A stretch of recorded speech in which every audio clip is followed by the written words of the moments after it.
ਵਾਹਿਗੁਰੂ जी का खालसा वाहिगुरू जी की फतेह।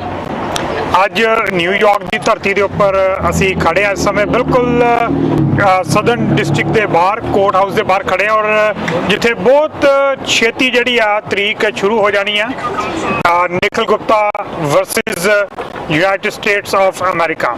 ਸੋ ਇਸ ਕੇਸ ਨੂੰ ਬਹੁਤ ਤਰੀਕਿਆਂ ਦੇ ਨਾਲ ਦੇਖਿਆ ਜਾ ਰਿਹਾ। ਇਸ ਕੇਸ ਨੂੰ ਇਸ ਤਰੀਕੇ ਦੇ ਨਾਲ ਵੀ ਦੇਖਿਆ ਜਾ ਰਿਹਾ ਜਿਸ ਤਰੀਕੇ ਦੇ ਨਾਲ ਇੱਕ ਲੀਗਲ ਡਾਕੂਮੈਂਟ ਇਸ ਸਮੇਂ ਕੋਰਟ ਦੇ ਵਿੱਚ ਪੇਸ਼ ਕੀਤਾ ਜਾਂਦਾ United States of America versus Nikhil Gupta. ਇਸ ਕੇਸ ਨੂੰ ਇਸ ਤਰੀਕੇ ਦੇ ਨਾਲ ਵੀ ਦੇਖਿਆ ਜਾ ਰਿਹਾ ਯੂਨਾਈਟਿਡ ਸਟੇਟਸ ਵਰਸਸ ਇੰਡੀਆ, ਤੇ ਇਸ ਕੇਸ ਨੂੰ ਇਸ ਤਰੀਕੇ ਦੇ ਨਾਲ ਵੀ ਦੇਖਿਆ ਜਾ ਰਿਹਾ ਯੂਨਾਈਟਿਡ ਸਟੇਟਸ ਵਰਸਸ ਇੰਡੀਆ। ਜਿੱਥੇ ਦੇਖਿਆ ਜਾ ਰਿਹਾ ਉੱਥੇ ਦੇਖਿਆ ਜਾ ਰਿਹਾ ਖਾਲਿਸਤਾਨ ਵਰਸਸ ਇੰਡੀਆ।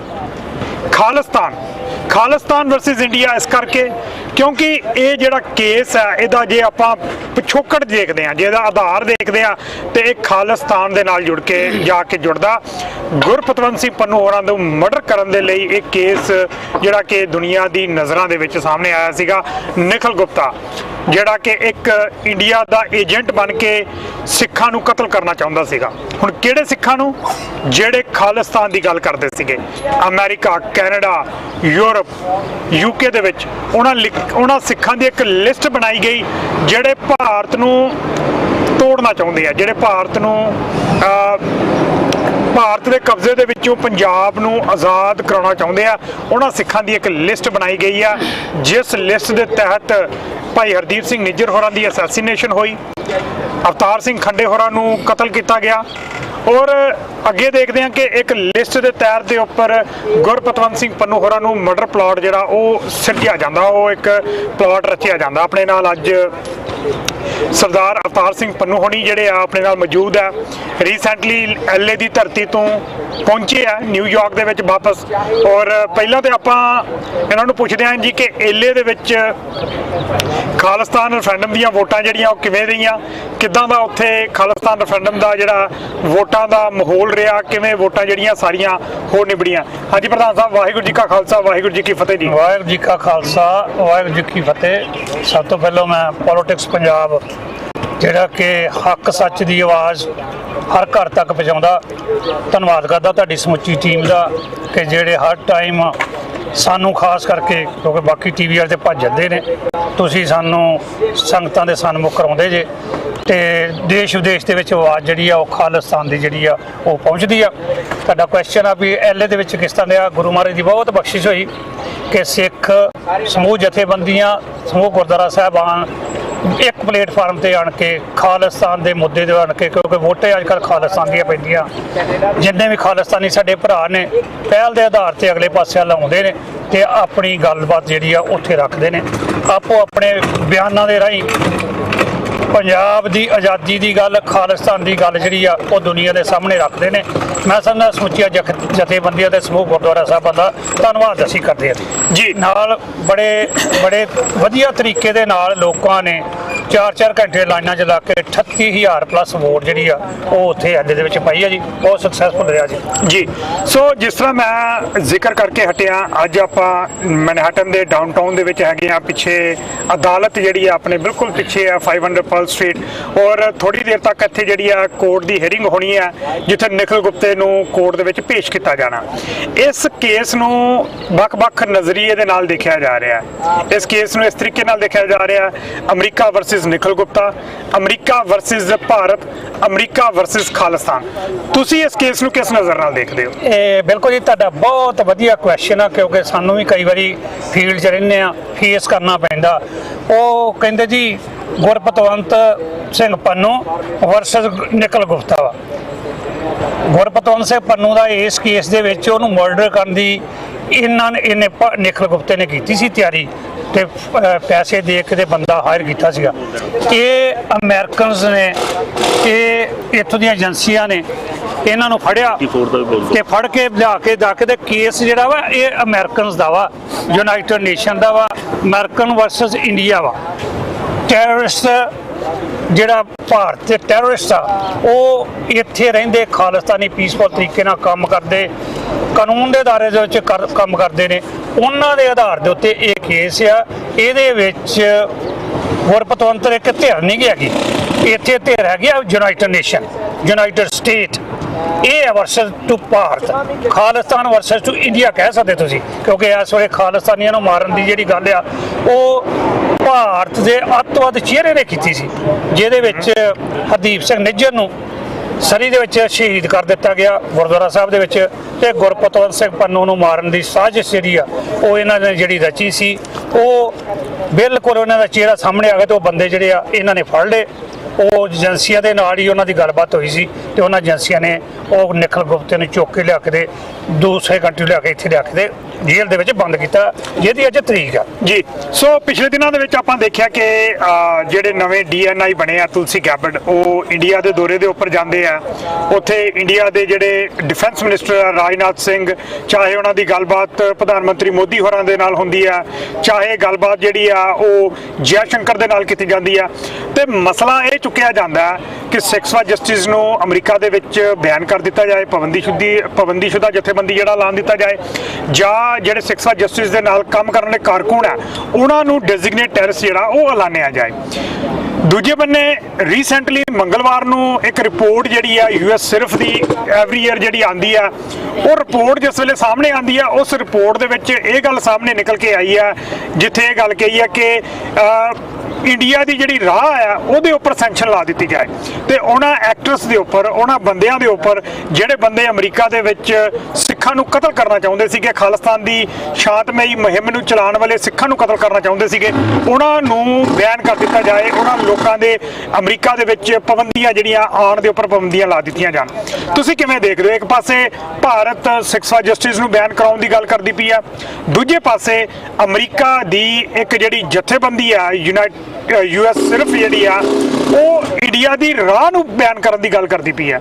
ਸੋ ਤੁਸੀਂ ਇਹਨੂੰ ਕਿਵੇਂ ਦੇਖਦੇ ਹੋ? ਇਹ ਬਿਲਕੁਲ ਜੀ, ਜਿਹੜੀਆਂ ਅਮਰੀਕਨ ਏਜੰਸੀਆਂ ਹੈਗੀਆਂ ਨੇ ਇਹ ਰੂਟ ਕਨਾਲ ਦੇ ਵਿੱਚੋਂ ਦੀ ਬੰਦੇ ਨੂੰ ਕੱਢਦੀਆਂ ਨੇ, ਜਿਸ ਤਰ੍ਹਾਂ ਇਹਨਾਂ ਨੇ ਰਾਜ ਏਜੰਸੀ ਨੂੰ ਕੱਢਿਆ, ਕਿਉਂਕਿ ਰਾਜ ਏਜੰਸੀ ਲਾਗੇ ਜਿੰਨੇ ਵੀ ਕੰਟਰੀ ਨੇ ਵਰਲਡ ਦੇ ਵਿੱਚ ਉਹਨਾਂ ਦੇ ਵਿੱਚ ਪਲਾਂਟ ਕਰਦੀ ਆ, ਤੇ ਜਿਹੜੇ ਖਾਲਿਸਤਾਨੀ ਖਾਸ ਕਰਕੇ ਪੰਜਾਬ ਦੀ ਗੱਲ ਹੱਕਾਂ ਦੀ ਕਰਦੇ ਆ ਉਹਨਾਂ ਨੂੰ ਮਾਰਨ ਦੀਆਂ ਸਾਜ਼ਿਸ਼ਾਂ ਕਰਦੀ ਆ। ਪਾਕਿਸਤਾਨ ਦੇ ਵਿੱਚ ਬਹੁਤ ਕੀਤੀਆਂ ਇਹਨਾਂ ਨੇ, ਇਸੇ ਤਰ੍ਹਾਂ ਅਮਰੀਕਾ ਦੇ ਵਿੱਚ ਵੀ ਕੀਤੀਆਂ।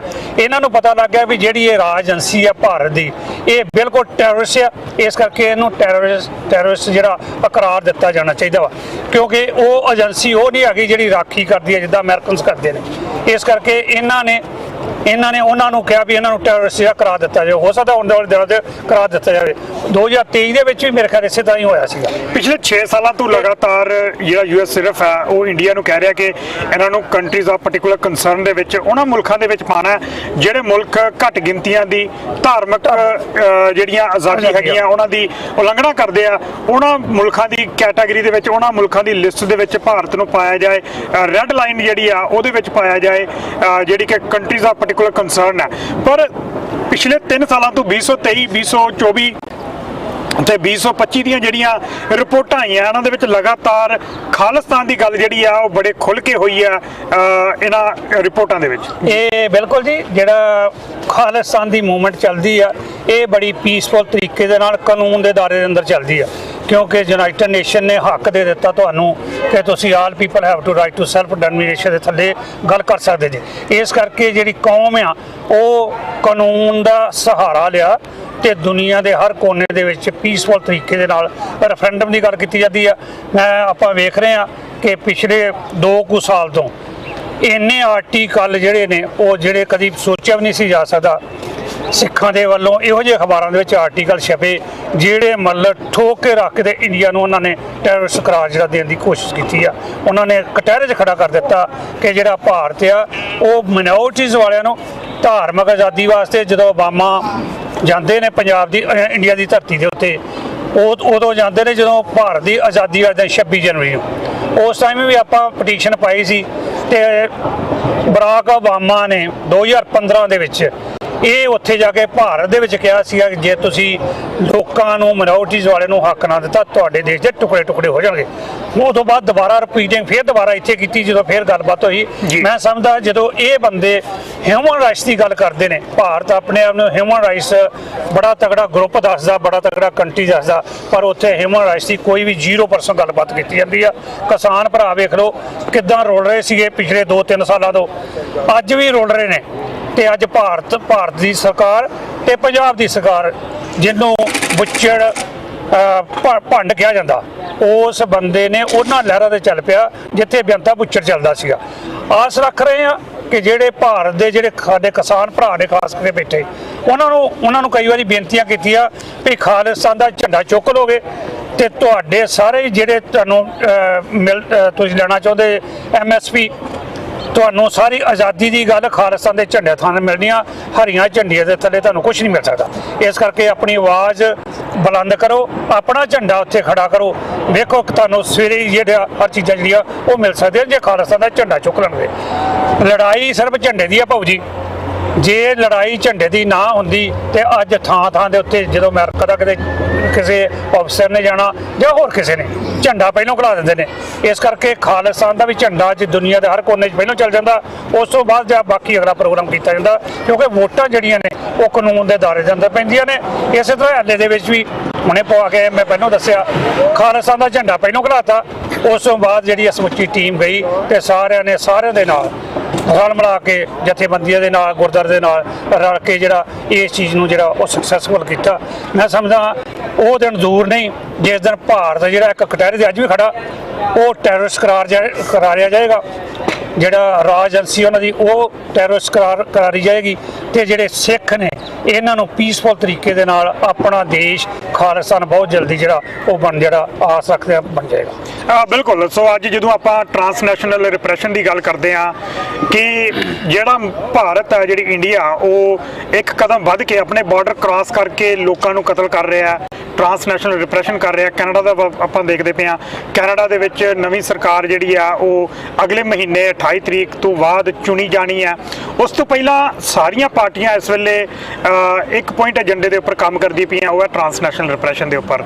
ਜਿਹੜੇ ਨੁਮਾਇੰਦੇ ਕੈਨੇਡਾ ਦੇ ਵਿੱਚ ਇੰਡੀਆ ਦੇ ਸਟੇਟ ਐਕਟਰ ਬਣ ਕੇ ਕੰਮ ਕਰਦੇ ਸੀਗੇ, ਜਿਹੜੇ ਕਿ ਇੰਡੀਆ ਦੇ ਮਾਊਥਪੀਸ ਬਣ ਕੇ ਚੰਦਰ ਆਰਿਆ ਵਰਗੇ, ਸੋ ਉਹਨਾਂ ਦੀਆਂ ਜਿਹੜੀਆਂ ਨੋਮੀਨੇਸ਼ਨਾਂ ਸੀਗੀਆਂ ਜਾਂ ਉਹਨਾਂ ਦੀਆਂ ਜਿਹੜੀਆਂ ਮੈਂਬਰਸ਼ਿਪਾਂ ਸੀਗੀਆਂ ਉਹ ਸਾਰੀਆਂ ਰੱਦ ਕਰ ਦਿੱਤੀਆਂ ਗਈਆਂ। ਈਵਨ ਕਿ ਚੰਦਰ ਆਰਿਆ ਵਰਗੇ ਜਿਹੜੇ ਨੁਮਾਇੰਦੇ ਸੀਗੇ ਉਹ ਇਹਨਾਂ ਇਲੈਕਸ਼ਨਾਂ ਦੇ ਵਿੱਚ ਪਾਰਟੀ ਦੀ ਸੀਟ ਦੇ ਉੱਪਰ ਲੜ ਨਹੀਂ ਸਕਦੇ, ਸੋ ਉਹਨਾਂ ਨੂੰ ਪਾਰਟੀ ਤੋਂ ਰਸਤਾ ਜਿਹੜਾ ਬਾਹਰ ਦਾ ਦਿਖਾ ਦਿੱਤਾ ਗਿਆ। ਸੋ ਇੱਕ ਹੀ ਕਾਰਨ ਸੀਗਾ ਕਿਉਂਕਿ ਉਹਨਾਂ ਦਾ ਲਗਾਤਾਰ ਕੈਨੇਡਾ ਦੇ ਵਿੱਚ ਹੋ ਰਹੀ ਜਿਹੜੀ ਇੱਕ ਫੋਰਨ ਇੰਟਰਫੇਰੈਂਸ ਸੀਗੀ ਉਹਦੇ ਵਿੱਚ ਉਹਨਾਂ ਦੀ ਬਹੁਤ ਜ਼ਿਆਦਾ ਸ਼ਮੂਲੀਅਤ ਸੀਗੀ, ਔਰ ਉਹ ਕੈਨੇਡਾ ਦੇ ਨਾਗਰਿਕ ਘੱਟ ਤੇ ਭਾਰਤ ਦੇ ਨਾਗਰਿਕ ਹੋਣ ਦਾ ਜ਼ਿਆਦਾ ਜਿਹੜਾ ਦਾਅਵਾ ਕਰਦੇ ਸੀਗੇ, ਜਿਹਦਾ ਕਾਰਨ ਇਹ ਬਣਿਆ ਕਿ ਚੰਦਰ ਆਰਿਆ ਨੂੰ ਪਾਰਟੀ ਤੋਂ ਬਾਹਰ ਦਾ ਰਸਤਾ ਜਿਹੜਾ ਉਹ ਦਿਖਾਣਾ ਪਿਆ। ਪ੍ਰਧਾਨ ਸਾਹਿਬ, ਅਗਲੇ ਮਹੀਨੇ ਆਪਾਂ ਦੇਖਦੇ ਪਏ ਅਪ੍ਰੈਲ ਦੇ ਵਿੱਚ ਚੋਣਾਂ ਜਿਹੜੀਆਂ ਉਹ ਕੈਨੇਡਾ ਦੇ ਵਿੱਚ ਹੋਣ ਜਾਣੀਆਂ, ਨਵੀਂ ਸਰਕਾਰ ਬਣਨੀ ਆ। ਤਿੰਨ ਪਾਰਟੀਆਂ ਜਿਹੜੀਆਂ ਵੱਡੀਆਂ ਕੈਨੇਡਾ ਦੇ ਵਿੱਚ ਹੈਗੀਆਂ, ਲਿਬਰਲ ਪਾਰਟੀ ਹੈਗੀ ਆ, ਕੰਜ਼ਰਵੇਟਿਵ ਪਾਰਟੀ ਹੈਗੀ ਆ ਤੇ ਤੀਸਰੀ ਪਾਰਟੀ ਜਿਹੜੀ ਆ NDP, ਜਿਹਦੇ ਕਿ ਜਗਮੀਤ ਸਿੰਘ ਹੋਣੀ ਪ੍ਰਧਾਨ ਹੈਗੇ ਆ। ਉਹ ਪਾਰਟੀਆਂ ਸਾਰੀਆਂ ਅੱਜ ਵਨ ਪੁਆਇੰਟ ਏਜੰਡੇ ਦੇ ਉੱਪਰ ਕੰਮ ਕਰਦੀਆਂ ਕਿ ਟਰਾਂਸਨੈਸ਼ਨਲ ਰਿਪਰੈਸ਼ਨ ਜਿਹੜੀ ਆ ਉਹ ਨਹੀਂ ਹੋਣੀ ਚਾਹੀਦੀ ਆ। ਸੋ ਤੁਹਾਨੂੰ ਕੀ ਲੱਗਦਾ ਕਿ ਕਿਸ ਤਰੀਕੇ ਦੇ ਨਾਲ ਚੋਣਾਂ ਹੋਣਗੀਆਂ? ਕੀ ਟਰਾਂਸਨੈਸ਼ਨਲ ਰਿਪਰੈਸ਼ਨ ਇੱਕ ਵੱਡਾ ਮੁੱਦਾ ਰਹੇਗਾ ਇਹਨਾਂ ਇਲੈਕਸ਼ਨਾਂ ਦੇ ਵਿੱਚ? ਇਹ ਬਿਲਕੁਲ ਜੀ, ਟਰਾਂਸਨੈਸ਼ਨਲ ਜੇ ਮੁੱਦੇ ਦੇ ਉੱਤੇ ਜੇ ਕਿਸੇ ਨੇ ਗੱਲਬਾਤ ਨਾ ਕੀਤੀ ਤੇ ਮੈਂ ਸਮਝਦਾ ਉਹਨੂੰ ਕਿਸੇ ਨੇ ਅੱਗੇ ਨਹੀਂ ਆਉਣ ਦੇਣਾ। ਹਰ ਬੰਦਾ ਹੀ ਇਸ ਏਜੰਡੇ ਨੂੰ ਚੁੱਕ ਕੇ ਅਗਲੇ ਪਾਸੇ ਤੁਰਿਆ, ਹਰ ਬੰਦਾ ਹੀ ਸਿਮਤੀ ਚਾਹੁੰਦਾ ਸਿੱਖਾਂ ਦੀ, ਪਰ ਉਹ ਬੰਦੇ ਅਗਲੇ ਪਾਸੇ ਆਉਣਗੇ ਜਿਨ੍ਹਾਂ ਸਿੱਖਾਂ ਦੇ ਹੱਕ ਦੇ ਵਿੱਚ ਪਿਛਲੀ ਵਾਰੀ ਟਰੂਡੋ ਸਰਕਾਰ ਖੜੀ। ਆਉਣ ਵਾਲੇ ਸਮੇਂ ਦੇ ਵਿੱਚ ਵੀ ਆਸ ਰੱਖਦਾ ਟਰੂਡੋ ਸਰਕਾਰ ਜਿਹੜੀ ਸੀ ਉਹਦੇ ਜਿਹੜੇ ਨਵੇਂ ਪ੍ਰਧਾਨ ਬਣੇ ਨੇ ਉਹ ਜਿਹੜੇ ਆ ਉਹ ਟਰਾਂਸਨੈਸ਼ਨਲ ਆਪਰੇਸ਼ਨ ਦੀ ਗੱਲ ਕਰਨਗੇ ਤੇ ਹੋ ਸਕਦਾ ਉਹੀ ਅਗਲੇ ਪਾਸੇ ਆਸ ਰੱਖਦੇ ਆ ਵੀ ਉਹੀ ਪ੍ਰਧਾਨ ਮੰਤਰੀ ਅਗਲੇ ਜਿਹੜੇ ਉਹ ਬਣਨਗੇ। ਕੈਨੇਡਾ ਦੀ ਇਲੈਕਸ਼ਨ ਦੇ ਵਿੱਚ ਸਿੱਖਾਂ ਦਾ ਬਿਲਕੁਲ ਬਹੁਤ ਜ਼ਿਆਦਾ ਵੱਡਾ ਰੋਲ ਹੋਏਗਾ, ਖਾਸ ਕਰਕੇ ਅਸੀਂ ਸਿੱਖ ਪਰ ਜਸਟਿਸ ਵੱਲੋਂ ਕਰਦੇ ਹਾਂ, ਕਿਉਂਕਿ ਅਸੀਂ ਵੀ ਜੇ ਟਰਾਂਸਨੈਸ਼ਨਲ ਆਪਰੇਸ਼ਨ ਦੀ ਗੱਲ ਕਰਾਂਗੇ, ਜਿਹੜਾ ਸਾਡੀ ਬੰਦੇ ਦੀ ਗੱਲ ਖਾਲਿਸਤਾਨ ਦੀ ਗੱਲ ਕਰੇਗਾ ਅਸੀਂ ਉਸ ਬੰਦੇ ਦੀ ਸਪੋਰਟ ਕਰਾਂਗੇ ਉੱਥੇ, ਕਿਉਂਕਿ ਸਾਡਾ ਫਰਜ਼ ਵੀ ਬਣਦਾ। ਕਿਉਂਕਿ ਪਿਛਲੇ ਟਾਈਮਾਂ ਦੇ ਵਿੱਚ ਵੇਖਿਆ ਹਰਦੀਪ ਸਿੰਘ ਨਿੱਜਰ ਦੀ ਜਿਹੜੀ ਗੱਲਬਾਤ ਉਹਨਾਂ ਨੇ ਕੀਤੀ, ਠੋਕ ਕੇ ਰੱਖਦੇ ਟਰੂਡੋ ਸਰਕਾਰ ਨੇ ਪਾਰਲੀਮੈਂਟ ਦੇ ਵਿੱਚ ਬੋਲਣਾ ਕੋਈ ਨਿੱਕੀ ਜੀ ਗੱਲ ਨਹੀਂ, ਬਹੁਤ ਵੱਡੀ ਗੱਲ ਹੁੰਦੀ ਆ ਜਦੋਂ ਤੁਸੀਂ ਪਾਰਲੀਮੈਂਟ ਦੇ ਵਿੱਚ ਬੋਲਦੇ ਜੇ। ਐਡਾ ਵੱਡਾ ਬਿਆਨ ਹੋਣਾ, ਭਾਰਤ ਦਾ ਇਨਵਾਇਰਨਮੈਂਟ ਹੋ ਜਾਣੀ ਉਹਦੇ ਵਿੱਚ, ਮੈਂ ਸਮਝਦਾ ਇਹਦੋਂ ਵੱਡਾ ਕੋਈ ਹੋਰ ਇਸ਼ੂ ਨਹੀਂ ਹੁੰਦਾ ਜਿਹੜਾ ਮਤਲਬ ਟਰੂਡੋ ਸਰਕਾਰ ਨੇ ਲਿਆਂਦਾ ਸੀਗਾ। ਇਹ ਅਗਲਾ ਪੜਾਅ ਜਿਹੜਾ ਹੋਏਗਾ 28 ਤਰੀਕ ਨੂੰ ਵੋਟਾਂ ਨੇ, ਮੈਂ ਸਮਝਦਾ ਉਦੋਂ ਪਹਿਲਾਂ ਨਗਰ ਕੀਰਤਨ ਵੀ ਹੈਗੇ ਨੇ ਤੇ ਨਗਰ ਕੀਰਤਨ ਦੇ ਵਿੱਚ ਪਤਾ ਲੱਗ ਜਾਂਦਾ ਸਾਰੀਆਂ ਧਿਰਾਂ ਉੱਥੇ ਹੋਣੀਆਂ ਨੇ ਜੀ। ਸਿੱਖ ਕੌਮ ਵੀ ਉੱਥੇ ਜਾਏਗੀ, ਖਾਲਿਸਤਾਨ ਦੇ ਝੰਡਿਆਂ ਦੀ ਛਾਂ ਦੇ ਥੱਲੇ ਉਹ ਨਗਰ ਕੀਰਤਨ ਦੇ ਵਿੱਚ ਆਪਾਂ ਸ਼ਮੂਲੀਅਤ ਵੀ ਕਰਾਂਗੇ ਤੇ ਪਤਾ ਲੱਗ ਜਾਏਗਾ ਕਿ ਕਿਹੜਾ ਸਲੂਟ ਖਾਲਿਸਤਾਨ ਦੇ ਝੰਡੇ ਨੂੰ ਮਾਰਦਾ ਤੇ ਕਿਹੜਾ ਨਹੀਂ ਮਾਰਦਾ ਜੀ। ਧੰਨਵਾਦ ਜੀ। ਧੰਨਵਾਦ ਜੀ ਭਾਊ ਜੀ। ਵਾਹਿਗੁਰੂ ਜੀ ਕਾ ਖਾਲਸਾ, ਵਾਹਿਗੁਰੂ ਜੀ ਕੀ ਫਤਿਹ। ਸੋ ਆਪਣੇ ਨਾਲ ਸਰਦਾਰ ਸੁਰਜੀਤ ਸਿੰਘ ਕਲਾਰ ਹੋਣੀ ਸੋ ਇਹਨਾਂ ਨੇ ਝੰਡਾ ਜਿਹੜਾ ਫੜਿਆ ਹੋਇਆ, ਸੋ ਇਹ ਝੰਡਾ ਪਿਛਲੇ 40 ਵਰਿਆਂ ਤੋਂ ਇਸੇ ਤਰੀਕੇ ਦੇ ਨਾਲ ਹੱਥਾਂ ਦੇ ਵਿੱਚ ਝੰਡਾ ਹੈਗਾ। ਸੋ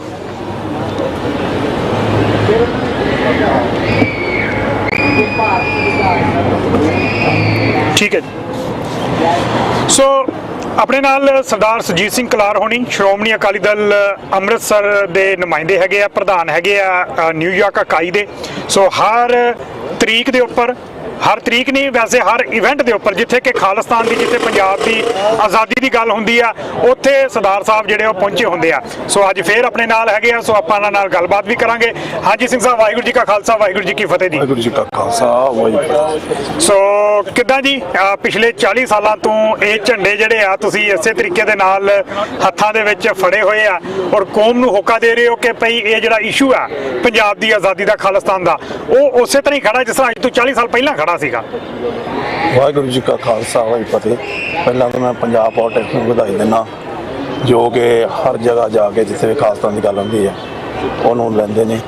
ਤੇ ਦੂਸਰਾ, ਮੈਂ ਜਿਹੜੇ ਐਲਏ ਵੋਟਾਂ ਹੋਈਆਂ 38+, ਉਹ ਸਾਰੀ ਕੌਮ ਨੂੰ ਤੇ ਖਾਸ ਕਰਕੇ ਸਿੱਖ ਜਸ਼ਨ ਨੂੰ ਵਧਾਈ ਦਿੰਦਾ ਕਿ ਬੂਰ ਪੈਣ ਲੱਗ ਗਿਆ ਆ ਦੁਨੀਆ ਦੇ ਵਿੱਚ। ਇਹ ਲੜਾਈ ਬੜੀ ਲੰਮੇ ਸਮੇਂ ਤੋਂ ਅਸੀਂ ਲੜ ਰਹੇ ਹਾਂ, ਪਰ ਅੱਜ ਦਿਖ ਰਿਹਾ ਵੀ ਸਾਡਾ ਜਿਹੜਾ ਖਾਲਿਸਤਾਨ ਹੈ ਉਹ ਨਕਸ਼ ਦੇ ਵਿੱਚ ਆ ਗਿਆ, ਦੁਨੀਆ ਦੀ ਨਿਗਾਹ ਦੇ ਵਿੱਚ ਆ ਗਿਆ। 5 ਕੰਟਰੀ ਨੇ ਰੈਕੋਗਨਾਈਜ਼ ਕਰਤਾ, ਜਿੱਥੇ ਜਿੱਥੇ ਸਾਡੀਆਂ ਵੋਟਾਂ ਪਈਆਂ, ਇਹਦਾ ਮੀਨਿੰਗ ਸਾਡਾ ਰੈਕੋਗਨਾਈਜ਼ ਖਾਲਿਸਤਾਨ ਹੋ ਗਿਆ। ਇਹ ਬੜੀ ਖੁਸ਼ੀ ਵਾਲੀ ਗੱਲ ਆ ਵੀ ਅਸੀਂ 40 ਸਾਲ ਤੋਂ ਬਜ਼ੁਰਗਾਂ ਦੀ ਅਵਸਥਾ ਵਿੱਚ ਜਾ ਰਹੇ ਸੀ ਤੇ ਕੁਝ ਦੱਸ ਨਹੀਂ ਰਿਹਾ ਸੀ ਕੁਝ ਵੀ ਹੈਗਾ। ਤੇ ਜਿਹੜਾ ਸੱਕੋ ਜਸ ਨੇ ਝੰਡਾ ਲਿਆਂਦਾ ਰੈਫਰੈਂਡਮ ਵਾਲਾ, ਇਹ ਲੋਕਾਂ ਨੇ ਅਪਣਾਇਆ। ਅੱਜ ਸਾਡਾ ਯੂਥ ਠਾਠਾ ਮਾਰਦਾ, ਜਿੱਥੇ ਜਿੱਥੇ ਵੀ ਪ੍ਰੋਗਰਾਮ ਕਰਾਏ ਨੇ ਉੱਥੇ ਬੜੀ ਕਾਮਯਾਬ ਮਿਲੀ ਆ। ਤੇ ਜੋ ਅੱਜ ਅਸੀਂ ਆਏ ਆ, ਜੋ ਗੁਪਤਾ ਜਿਹਨੇ ਕਤਲ ਦੀ ਸਾਜ਼ਿਸ਼ ਰਚੀ ਸੀ ਸਰਦਾਰ ਪੰਨੂ ਸਾਹਿਬ, ਤੇ ਇਹਨੂੰ ਅੱਜ ਇਹਦੀ ਡੇਟ ਆ ਅੱਜ ਇਹਦੀ, ਤੇ ਮੇਰਾ ਖਿਆਲ ਵੀ ਇਹਨੂੰ ਸਜ਼ਾ ਹੋਏਗੀ, ਕਿਉਂਕਿ ਇਹਨਾਂ ਨੇ ਬਹੁਤ ਜ਼ਿਆਦਾ ਸਾਡਾ ਨੁਕਸਾਨ ਪਾਕਿਸਤਾਨ, ਇੰਗਲੈਂਡ ਤੇ ਕੈਨੇਡਾ ਦੇ ਵਿੱਚ ਇਹਨਾਂ ਸਾਡੀਆਂ ਸਿੰਘਾਂ ਨੂੰ ਸ਼ਹੀਦ ਕੀਤਾ।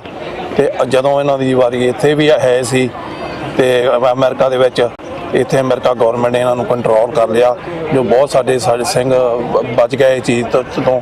ਤੇ ਅੱਜ ਇਹਨਾਂ ਨੂੰ, ਜੋ ਸਾਨੂੰ ਅੱਜ ਤੱਕ ਸਾਨੂੰ ਅੱਤਵਾਦੀ ਕਹਿੰਦੇ ਰਹੇ ਆ, ਅੱਜ ਦੁਨੀਆ ਦੇ ਵਿੱਚ ਇਹਨਾਂ ਦਾ ਚਿਹਰਾ ਅੱਤਵਾਦੀ ਦਾ ਰੂਪ ਧਾਰ ਗਿਆ ਆ। ਤੇ ਅਸੀਂ ਪੂਰੀ ਅਪੀਲ ਕਰਦੇ ਹਾਂ ਕਿ ਇਹਨਾਂ ਜਿੱਦਣ ਖਾਲਿਸਤਾਨ ਬਣ ਗਿਆ, ਇਹਨਾਂ ਨੂੰ ਅੱਤਵਾਦੀ ਦਾ ਪਤਾ ਦੇਵਾਂਗੇ। ਤੇ ਮੈਂ ਫਿਰ ਸਭ ਕੌਮ ਦਾ ਬਹੁਤ ਬਹੁਤ ਧੰਨਵਾਦ ਕਰਦਾ। ਵਾਹਿਗੁਰੂ ਜੀ ਕਾ ਖਾਲਸਾ, ਵਾਹਿਗੁਰੂ ਜੀ ਕੀ ਫਤਿਹ। ਸੋ ਆਪਣੇ ਨਾਲ ਮਹਿੰਦਰ ਸਿੰਘ ਹੋਣੀ ਵੀ ਹੈਗੇ ਆ ਜੀ। ਸੋ ਇਹ ਆਲਵੇਸ ਜਿੱਥੇ ਖਾਲਿਸਤਾਨ ਦੀ ਗੱਲ ਹੁੰਦੀ ਹੈ ਦੁਨੀਆ ਦੇ ਕਿਸੇ ਵੀ ਕੋਨੇ, ਸੋ ਇਹਨਾਂ ਦਾ ਜਿਹੜਾ ਪਿਛੋਕੜ ਆ ਉਹ ਕੈਲੀਫੋਰਨੀਆ ਦੇ ਨਾਲ ਆ।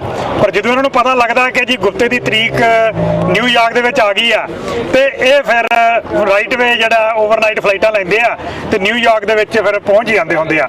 ਸੋ ਹਾਂਜੀ ਮਹਿੰਦਰ ਸਿੰਘ ਜੀ, ਵਾਹਿਗੁਰੂ ਜੀ ਕਾ ਖਾਲਸਾ, ਵਾਹਿਗੁਰੂ ਜੀ ਕੀ ਫਤਿਹ। ਵਾਹਿਗੁਰੂ ਜੀ ਕੀ ਫਤਿਹ ਭਾਊ। ਸੋ ਕਿੱਦਾਂ ਜੀ, ਗੁਪਤਾ ਅੱਜ ਕੋਰਟ ਦੇ ਵਿੱਚ ਪੇਸ਼ ਕੀਤਾ ਜਾਣਾ, ਤੇ ਪਿਛਲੇ ਸਮੇਂ ਦੇ ਵਿੱਚ ਆਪਾਂ ਦੇਖਿਆ ਹੀ ਆ ਕਿਵੇਂ ਚੈੱਕ ਰਿਪਬਲਿਕ ਦੀ ਉੱਥੋਂ ਇਹਨੂੰ ਹੱਥਕੜੀਆਂ ਲਾ ਕੇ ਜਹਾਜ਼ ਤੇ ਬਿਠਾ ਕੇ ਸਪੈਸ਼ਲ ਚਾਰਟਰ ਪਲੇਨ ਦੇ ਵਿੱਚ ਕਹਿੰਦੇ ਆ ਕਿ ਗੁਪਤੇ ਨੂੰ ਨਿਊਯਾਰਕ ਦੀ ਧਰਤੀ ਦੇ ਉੱਪਰ ਲਿਆਂਦਾ ਗਿਆ ਸੀਗਾ। ਸੋ ਕੀ ਸੁਨੇਹਾ ਕੀ ਅੱਜ ਫਿਰ ਭਾਰਤ ਨੂੰ, ਜਿਹੜੇ ਹੋਰ ਵੀ ਅਜੇ ਕਹਿ ਰਹੇ ਕਿ ਅਜੇ ਵੀ ਚੱਲਦਾ ਪਿਆ ਕਤਲ ਕਰਨ ਦੀਆਂ ਸਾਜ਼ਿਸ਼ਾਂ ਇਹਦੇ ਵੀ ਚੱਲਦੀ ਪਈਆਂ। बिल्कुल जगदीश भाजी, गुप्ता तो एक बहाना है। मोदी जयशंकर डवाल को यहाँ जेलों में लेकर आना है, क्योंकि हिंदी समझ आती, मैं क्या हिंदी दस दी उन्होंने। सो अज की जी तरीक है वो ये तय करन जा रही है भी किहड़े होर जिहड़े इस केस दे पिछे माइंड, किहड़ी स्टेट दे करिंदे, किहड़े मैंबर सी जो गुप्ते ਨੂੰ ਰਨ ਕਰ ਰਹੇ ਸੀ, ਜਿਹੜੇ ਵਿਕਾਸ ਯਾਦਵ ਨੂੰ ਰਨ ਕਰ ਰਹੇ ਸੀ, ਉਹ ਸਾਰਿਆਂ ਦਾ ਜਿਹੜਾ ਅੱਜ ਚਿੱਠਾ ਨਾ ਅਦਾਲਤ ਕੱਢਿਆ ਜਾਊਗਾ। ਤੇ ਤੁਸੀਂ ਦੇਖਿਓ ਆਉਣ ਵਾਲੇ ਦਿਨ 'ਚ ਜਿੱਦਾਂ ਤੁਲਸੀ ਨੂੰ ਅੱਜ ਉਹਨਾਂ ਨੇ ਕਿਹਾ ਨਾ ਵੀ 6 for Justice ਨੂੰ ਤੁਸੀਂ ਬੈਨ ਕਰ ਦਿਓ, ਇਹ ਜੀ ਟੈਰਰਿਸਟ ਆਰਗੇਨਾਈਜੇਸ਼ਨ ਆ। ਰਾਜਨਾਥ ਕਹਿੰਦਾ, ਜੈ ਸ਼ੰਕਰ ਕਹਿੰਦਾ, ਸਾਰੇ ਮਿਲ ਕੇ ਅਗਲੀ ਇੱਥੇ ਵਾਪਸ ਆਈ, ਅਗਲੀ ਨੇ ਪੜਤਾਲ ਕੀਤੀ ਤੇ ਨਾਲ ਹੀ ਬੈਠੀ ਸਰਕਾਰਾਂ 'ਚ ਦੂਜੀਆਂ ਜਿਹੜੀ ਜਥੇਬੰਦੀ ਉਹਨਾਂ ਨੇ ਕਹਿੰਦੇ ਗੱਲ ਤੇ ਮੈਡਮ ਇਦਾਂ ਆ ਵੀ ਇੰਡੀਆ ਜਿਹੜਾ ਆ ਉਹ ਕਾਤਲ ਆ। ਰਾਹ ਏਜੰਸੀ ਜਿਹੜੀ ਆ ਉਹਨੇ ਗੁਰਪਤਵੰਤ ਸਿੰਘ ਪੰਨੂ ਦਾ ਜਿਹੜਾ ਮਰਡਰ ਪਲਾਟ ਆ ਅਮਰੀਕਾ ਦੇ ਵਿੱਚ ਸਾਰਾ ਪਲਾਨ ਕੀਤਾ ਸੀ ਤੇ ਹਰਦੀਪ ਸਿੰਘ ਨਿੱਜਰ ਨੂੰ ਜਿਹੜਾ ਸ਼ਹੀਦ ਕੀਤਾ ਉਹਦੇ ਪਿੱਛੇ ਇੰਡੀਅਨ ਗਵਰਨਮੈਂਟ ਤੇ ਰਾਜ ਏਜੰਸੀਆਂ। ਸੋ ਟੈਰਰਿਸਟ ਡੈਜ਼ਿਗਨੇਟਡ ਜੇ ਕਰਨਾ ਹੈ ਤਾਂ ਇੰਡੀਆ ਦੀ ਰਾਜ ਏਜੰਸੀ ਨੂੰ ਕਰਨਾ ਪੈਣਾ ਹੈ। ਸੋ ਇਹਨੂੰ ਕਹਿੰਦੇ ਨੇ ਡੈਮੋਕ੍ਰੇਸੀ, ਇਹਨੂੰ ਕਹਿੰਦੇ ਨੇ ਵੀ ਅਸਲੀ ਲੋਕਾਂ ਦੀ ਗੱਲ ਲੋਕਾਂ ਦੀ ਅਦਾਲਤ 'ਚ ਕਿੱਦਾਂ ਹੁੰਦੀ ਆ ਜੀ। ਸੋ ਹੁਣ ਪਿਛਲੇ ਦਿਨਾਂ ਦੇ ਵਿੱਚ ਯੂਐਸ ਸਿਰਫ ਦੀ ਇੱਕ ਰਿਪੋਰਟ ਆਈ, ਉਹਦੇ ਵਿੱਚ ਰეკਮੈਂਡੇਸ਼ਨਾਂ ਦਿੱਤੀਆਂ ਜੀ। ਉਹਨਾਂ ਨੇ ਯੂਐਸ ਸਿਰਫ ਜਿਹੜੀ ਇੱਕ ਇੰਡੀਪੈਂਡੈਂਟ ਬਾਡੀ ਹੈ ਅਮਰੀਕਾ ਦੀ, ਉਹਨਾਂ ਨੇ ਰეკਮੈਂਡ ਕੀਤਾ ਗਵਰਨਮੈਂਟ ਆਫ ਯੂਐਸ ਨੂੰ, ਯੂਐਸ ਦੀ ਗਵਰਨਮੈਂਟ ਨੂੰ ਰეკਮੈਂਡ ਕੀਤਾ ਕਿ ਇੰਡੀਆ ਦੇ ਉੱਪਰ ਸੈਂਕਸ਼ਨਾਂ ਲਾਉਣੀਆਂ ਚਾਹੀਦੀਆਂ। ਇੰਡੀਆ ਕਹਿਣ ਦਾ ਭਾਵ ਉਹਨਾਂ ਦੀ ਰਾਹ ਦੇ ਉੱਪਰ ਤੇ ਉਹਨਾਂ ਇੰਡੀਵਿਜੂਅਲਸ ਦੇ ਉੱਪਰ ਜਿਹੜੇ ਇੰਡੀਵਿਜੂਅਲਸ ਅਮਰੀਕਾ ਦੇ ਵਿੱਚ ਆ ਕੇ ਅਮਰੀਕਾ ਦੀ ਸੋਵਰਨਟੀ ਦੇ ਅਟੈਕ ਕਰਨਾ ਚਾਹੁੰਦੇ ਸੀਗੇ, ਜਿਹੜੇ ਖਾਲਿਸਤਾਨ ਦੀ ਗੱਲ ਕਰਦੇ ਆ ਉਹਨਾਂ ਨੂੰ ਕਤਲ ਕਰਨਾ ਚਾਹੁੰਦੇ ਸੀਗੇ, ਅਮਰੀਕੀ ਨਾਗਰਿਕਾਂ ਨੂੰ ਕਤਲ ਕਰਨਾ ਚਾਹੁੰਦੇ ਸੀਗੇ। ਤੁਸੀਂ ਫਿਰ ਕਿਵੇਂ ਦੇਖਦੇ ਹੋ ਕਿ ਜਿਹੜੀ ਇਹ ਪਾਬੰਦੀਆਂ ਲਾਉਣ ਦੀ, ਪਾਬੰਦੀਆਂ ਤੇ ਪੂਰਾ ਜ਼ੋਰ ਲੱਗਿਆ ਸੀਗਾ, ਤੁਲਸੀ ਗੈਬਟ ਜਿਹੜੀ ਆ ਉਹ ਆ ਗਈ ਆ, ਪਾਬੰਦੀਆਂ ਲਵਾ ਦਿੱਤੀਆਂ ਜਾਣਗੀਆਂ, ਤੁਸੀਂ ਅੱਗੇ ਵੀ ਜ਼ਿਕਰ ਕੀਤਾ, ਉਹ ਬੜੇ ਜੋਸ਼ ਦੇ ਵਿੱਚ ਸੀਗੇ। ਹੁਣ ਜਾਂਦੇ ਹੀ ਸੈਕਸੁਅਲ ਜਸਟਿਸ ਦੇ ਉੱਪਰ ਪਾਬੰਦੀਆਂ ਲੱਗ ਜਾਣੀਆਂ, 23 ਮਾਰਚ ਨੂੰ ਹੋਣ ਵਾਲੀਆਂ ਵੋਟਾਂ ਜਿਹੜੀਆਂ ਉਹ ਰੁਕ ਜਾਣੀਆਂ। ਪਰ ਜਦੋਂ ਹੁਣ ਰਿਪੋਰਟ ਸਾਹਮਣੇ ਆਈ ਆ, ਰਿਪੋਰਟ ਨੇ ਪਾਸਾ ਜਿਹੜਾ ਬਿਲਕੁਲ ਹੀ ਪਲਟ ਦਿੱਤਾ। ਰਿਪੋਰਟ ਕਹਿ ਰਹੀ ਹੈ ਰਾਹ ਦੇ ਉੱਪਰ ਪਾਬੰਦੀ ਲੱਗੇਗੀ, ਜਿਹੜੀ ਕਿ ਇੰਡੀਆ ਦੀ ਇੱਕ ਖੁਫੀਆ ਏਜੰਸੀ ਆ, ਤੇ ਰਿਪੋਰਟ ਕਹਿ ਰਹੀ ਹੈ ਕਿ ਉਹਨਾਂ ਬੰਦਿਆਂ ਦੇ ਉੱਪਰ ਜਿਹੜੇ ਰਾਹ ਨੂੰ ਰਨ ਕਰਦੇ ਆ ਤੇ ਜਿਹੜੇ ਅਮਰੀਕਾ ਦੇ ਵਿੱਚ ਸਿੱਖਾਂ ਨੂੰ ਕਤਲ ਕਰਨਾ ਚਾਹੁੰਦੇ ਸੀ। ਬਿਲਕੁਲ ਜਗਜੀਤ ਭਾਜੀ, ਮੈਂ ਤੁਹਾਨੂੰ ਇੱਕ ਗੱਲ ਦੱਸਾਂ ਵੀ ਕਈ ਵਾਰੀ ਨਾ ਭੁਲੇਖਾ ਬਹੁਤ ਹੁੰਦਾ ਇੰਡੀਅਨਸ ਨੂੰ ਵੀ ਇਹਦਾ ਨਾ ਕਿਤੇ ਤੁਲਸੀ ਕਹਿੰਦੇ ਵੀ ਸਾਡੀ ਹਿੰਦੂਆਂ ਨਾਲ ਰਿਲੇਟਡ ਆ ਤੇ ਸਾਡੀ ਇੰਡੀਆ ਦੀ ਗੱਲ ਕਰੂਗੀ। ਕਈ ਵਾਰੀ ਨਾਲ ਕੈਸ਼ ਪਟੇਲ ਤੇ ਵੀ ਸੀਗਾ ਵੀ ਉਹ ਵੀ ਕਿਤੇ ਹਿੰਦੂਆਂ ਨਾਲ ਰਿਲੇਟਡ ਆ ਤੇ ਉਹ ਗੱਲ ਜਿਹੜੀ ਆ ਸਾਡੇ ਹਿੰਦੁਸਤਾਨ ਦੀ ਕਰੂਗੇ। ਸੋ ਗੱਲ ਇੱਥੇ ਮੁੱਕਦੀ ਆ ਵੀ ਨੋ ਵਨ ਇਜ਼ ਅਬਵ ਲਾ। ਇਹ ਕੰਟਰੀ ਜਿਹੜੀ ਆ ਲਾ ਦੇ ਕਨਸਟੀਟਿਊਸ਼ਨ ਦੇ ਥੱਲੇ ਚੱਲਦੀ ਆ। ਸੋ ਅਗਲੇ ਕਨਸਟੀਟਿਊਸ਼ਨ ਦੇ ਹਿਸਾਬ ਦੇ ਨਾਲ, ਲਾ ਦੇ ਹਿਸਾਬ ਦੇ ਨਾਲ ਬਿਲਕੁਲ ਕੰਮ ਕਰ ਰਹੇ ਨੇ। ਜਿਨ੍ਹਾਂ ਨੇ ਫਾਈਂਡ ਕੀਤਾ ਕਿ ਭਾਈ ਅਸਲੀ ਟੈਰਰਿਸਟ ਕੌਣ ਆ, ਅਗਲਿਆਂ ਨੇ ਸਰਚ ਕੀਤਾ, ਜਿੱਦਾਂ ਤੁਸੀਂ ਦੱਸਿਆ ਵੀ ਇਹ ਜਿਹੜੀ ਯੂਨੀਵਰਸਿਟੀ ਬੋਡੀ ਸੀਗੀ ਉਹਨਾਂ ਨੇ ਦੱਸਿਆ ਕਿ ਭਾਈ ਇੰਡੀਆ ਜਿਹੜਾ ਆ ਰਾਜ ਏਜੰਸੀ ਜਿਹੜੀ ਆ ਉਹ ਸਿੱਖਾਂ ਦੇ ਪਿੱਛੇ ਪਈ ਹੋਈ ਆ। ਉਹ ਖਾਲਿਸਤਾਨ ਦੀ ਪੀਸਫੁਲ ਮੂਵਮੈਂਟ ਜਿਹੜੀ ਚੱਲਦੀ ਪਈ ਆ, ਜਿਹਦੇ ਨਾਲ ਪੂਰੀ ਦੁਨੀਆ ਦੇ ਵਿੱਚ ਰੈਫਰੈਂਡਮ ਕਰਾ ਕੇ ਸਿੱਖਾਂ ਦੀ ਆਵਾਜ਼ ਬੁਲੰਦ ਕੀਤੀ ਜਾ ਰਹੀ ਹੈ ਕਿ ਭਾਈ ਸਿੱਖਾਂ ਦੀ ਡਿਮਾਂਡ ਕੀ ਆ, ਪੀਸਫੁਲੀ ਤਰੀਕੇ ਨਾਲ ਉਹਨੂੰ ਰੋਕਣ ਲਈ ਰਾਜ ਏਜੰਸੀ ਜਾਂ ਹੋਰ ਐਨਐਸਏ ਡੋਵਾਲ ਵਰਗੇ ਜਿੰਨੇ ਵੀ ਬੰਦੇ ਨੇ ਪਿੱਛੇ ਲੱਗੇ ਹੋਏ ਨੇ ਕਿ ਇਸ ਮੂਵਮੈਂਟ ਨੂੰ ਰੋਕਿਆ ਜਾਵੇ। ਤਾਂ ਬਿਲਕੁਲ ਉਹਨਾਂ ਦੀ ਪੈਣੀ ਨਜ਼ਰ ਆ ਇਸ ਗੱਲ ਤੇ ਕਿ ਭਾਈ ਸੱਚਾਈ ਕੀ ਆ, ਰਿਐਲਿਟੀ ਕੀ ਆ। ਇਸੇ ਕਰਕੇ ਉਹਨਾਂ ਨੇ ਕਿਹਾ ਵੀ ਰਾਹ ਤੇ ਸੈਂਕਸ਼ਨ ਲੱਗਣੀ ਚਾਹੀਦੀਆਂ। ਹੋਰ ਇੰਡੀਆ ਦੇ ਜਿਹੜੇ ਸਿਸਟਮ ਜਿੱਥੇ ਰਨ ਹੋ ਰਹੇ ਨੇ, ਪਿੱਛੇ ਅਡਾਨੀ ਤੇ ਲੱਗਿਆ ਸੀਗਾ ਕੇਸ, ਹੋਰ ਵੀ ਇਹ ਜੇ ਪਰਸਨਲ ਬੰਦੇ ਤੁਹਾਡੇ ਅੱਗੇ ਟਾਈਮ 'ਚ ਪਤਾ ਲੱਗਣਗੇ। ਕੈਨੇਡਾ 'ਚ ਵੀ ਇੱਥੇ ਵੀ ਜਿਹੜੇ ਇੰਡੀਆ ਦੇ ਨਾਲ ਇੰਟਰਸਟ ਰੱਖਦੇ ਨੇ, ਚੰਦਰਾ ਆਰਿਆ ਦਾ ਕੇਸ ਆਇਆ, ਉਹਦੀ ਮੈਂਬਰਸ਼ਿਪ ਮੁੱਢੋਂ ਰੱਦ ਕਰਤੀ ਲਿਬਰਲ ਵਾਲਿਆਂ ਨੇ। ਕਿਉਂਕਿ ਉਹ ਮੋਰ ਦੈਨ ਕੈਨੇਡੀਅਨ ਤੋਂ ਜ਼ਿਆਦਾ ਇੰਡੀਅਨ ਲੱਗਦਾ ਸੀਗਾ, ਹਰ ਗੱਲ ਤੇ ਇੰਡੀਅਨ ਦੇ ਇੰਟਰਸਟ ਦੀ ਗੱਲ ਕਰਦਾ ਸੀਗਾ। ਸੋ ਜਿਹੜੀ ਗੱਲਾਂ ਅੱਜ ਆਪਾਂ ਕਰ ਰਹੇ ਹਾਂ ਕਿ ਭਾਈ ਇੰਡੀਆ ਨੂੰ ਜਿਹੜੀਆਂ ਸੈਂਕਸ਼ਨ ਲੱਗਣੀਆਂ ਨੇ, ਔਰ ਹਰ ਉਸ ਬੰਦੇ ਤੇ ਸੈਂਕਸ਼ਨ ਲੱਗੂਗੀ ਜਿਹੜਾ ਇੰਡੀਆ ਦੇ ਪ੍ਰੋ ਹੋ ਕੇ ਅਮਰੀਕਾ ਦੀ ਸੋਵਰਨਟੀ, ਕੈਨੇਡਾ ਦੀ ਸੋਵਰਨਟੀ ਦੇ ਖਿਲਾਫ ਜਾਊਗਾ ਜੀ। ਸੋ ਬਿਲਕੁਲ ਜੀ। ਸੋ ਕੀ ਸੁਨੇਹਾ ਹੁਣ ਕੀ ਹੈ, ਕਿਉਂਕਿ ਬਹੁਤ ਸਾਰੀਆਂ ਪਿਛਲੇ ਸਮੇਂ ਦੇ ਵਿੱਚ ਤੁਹਾਡੀ ਜਥੇਬੰਦੀ ਦੇ ਜਨਰਲ ਕੌਂਸਲ ਗੁਰਪਤਵੰਤ ਸਿੰਘ ਪੰਨੂ ਹੋਰਾਂ ਨੇ ਇੱਕ ਸੁਨੇਹਾ ਵੀ ਕੱਢਿਆ ਸੀਗਾ ਕਿ ਜਿਹੜਾ ਰਸ਼ੀਆ ਵੀ ਇਸ ਐਕਟੀਵਿਟੀਜ਼ ਦੇ ਵਿੱਚ ਇਨਵੋਲਵ ਹੈਗਾ, ਤੇ ਉਹਨਾਂ ਨੇ ਸੁਨੇਹਾ ਵੀ ਦਿੱਤਾ ਸੀ। ਤੁਹਾਡਾ ਕੀ ਸੁਨੇਹਾ?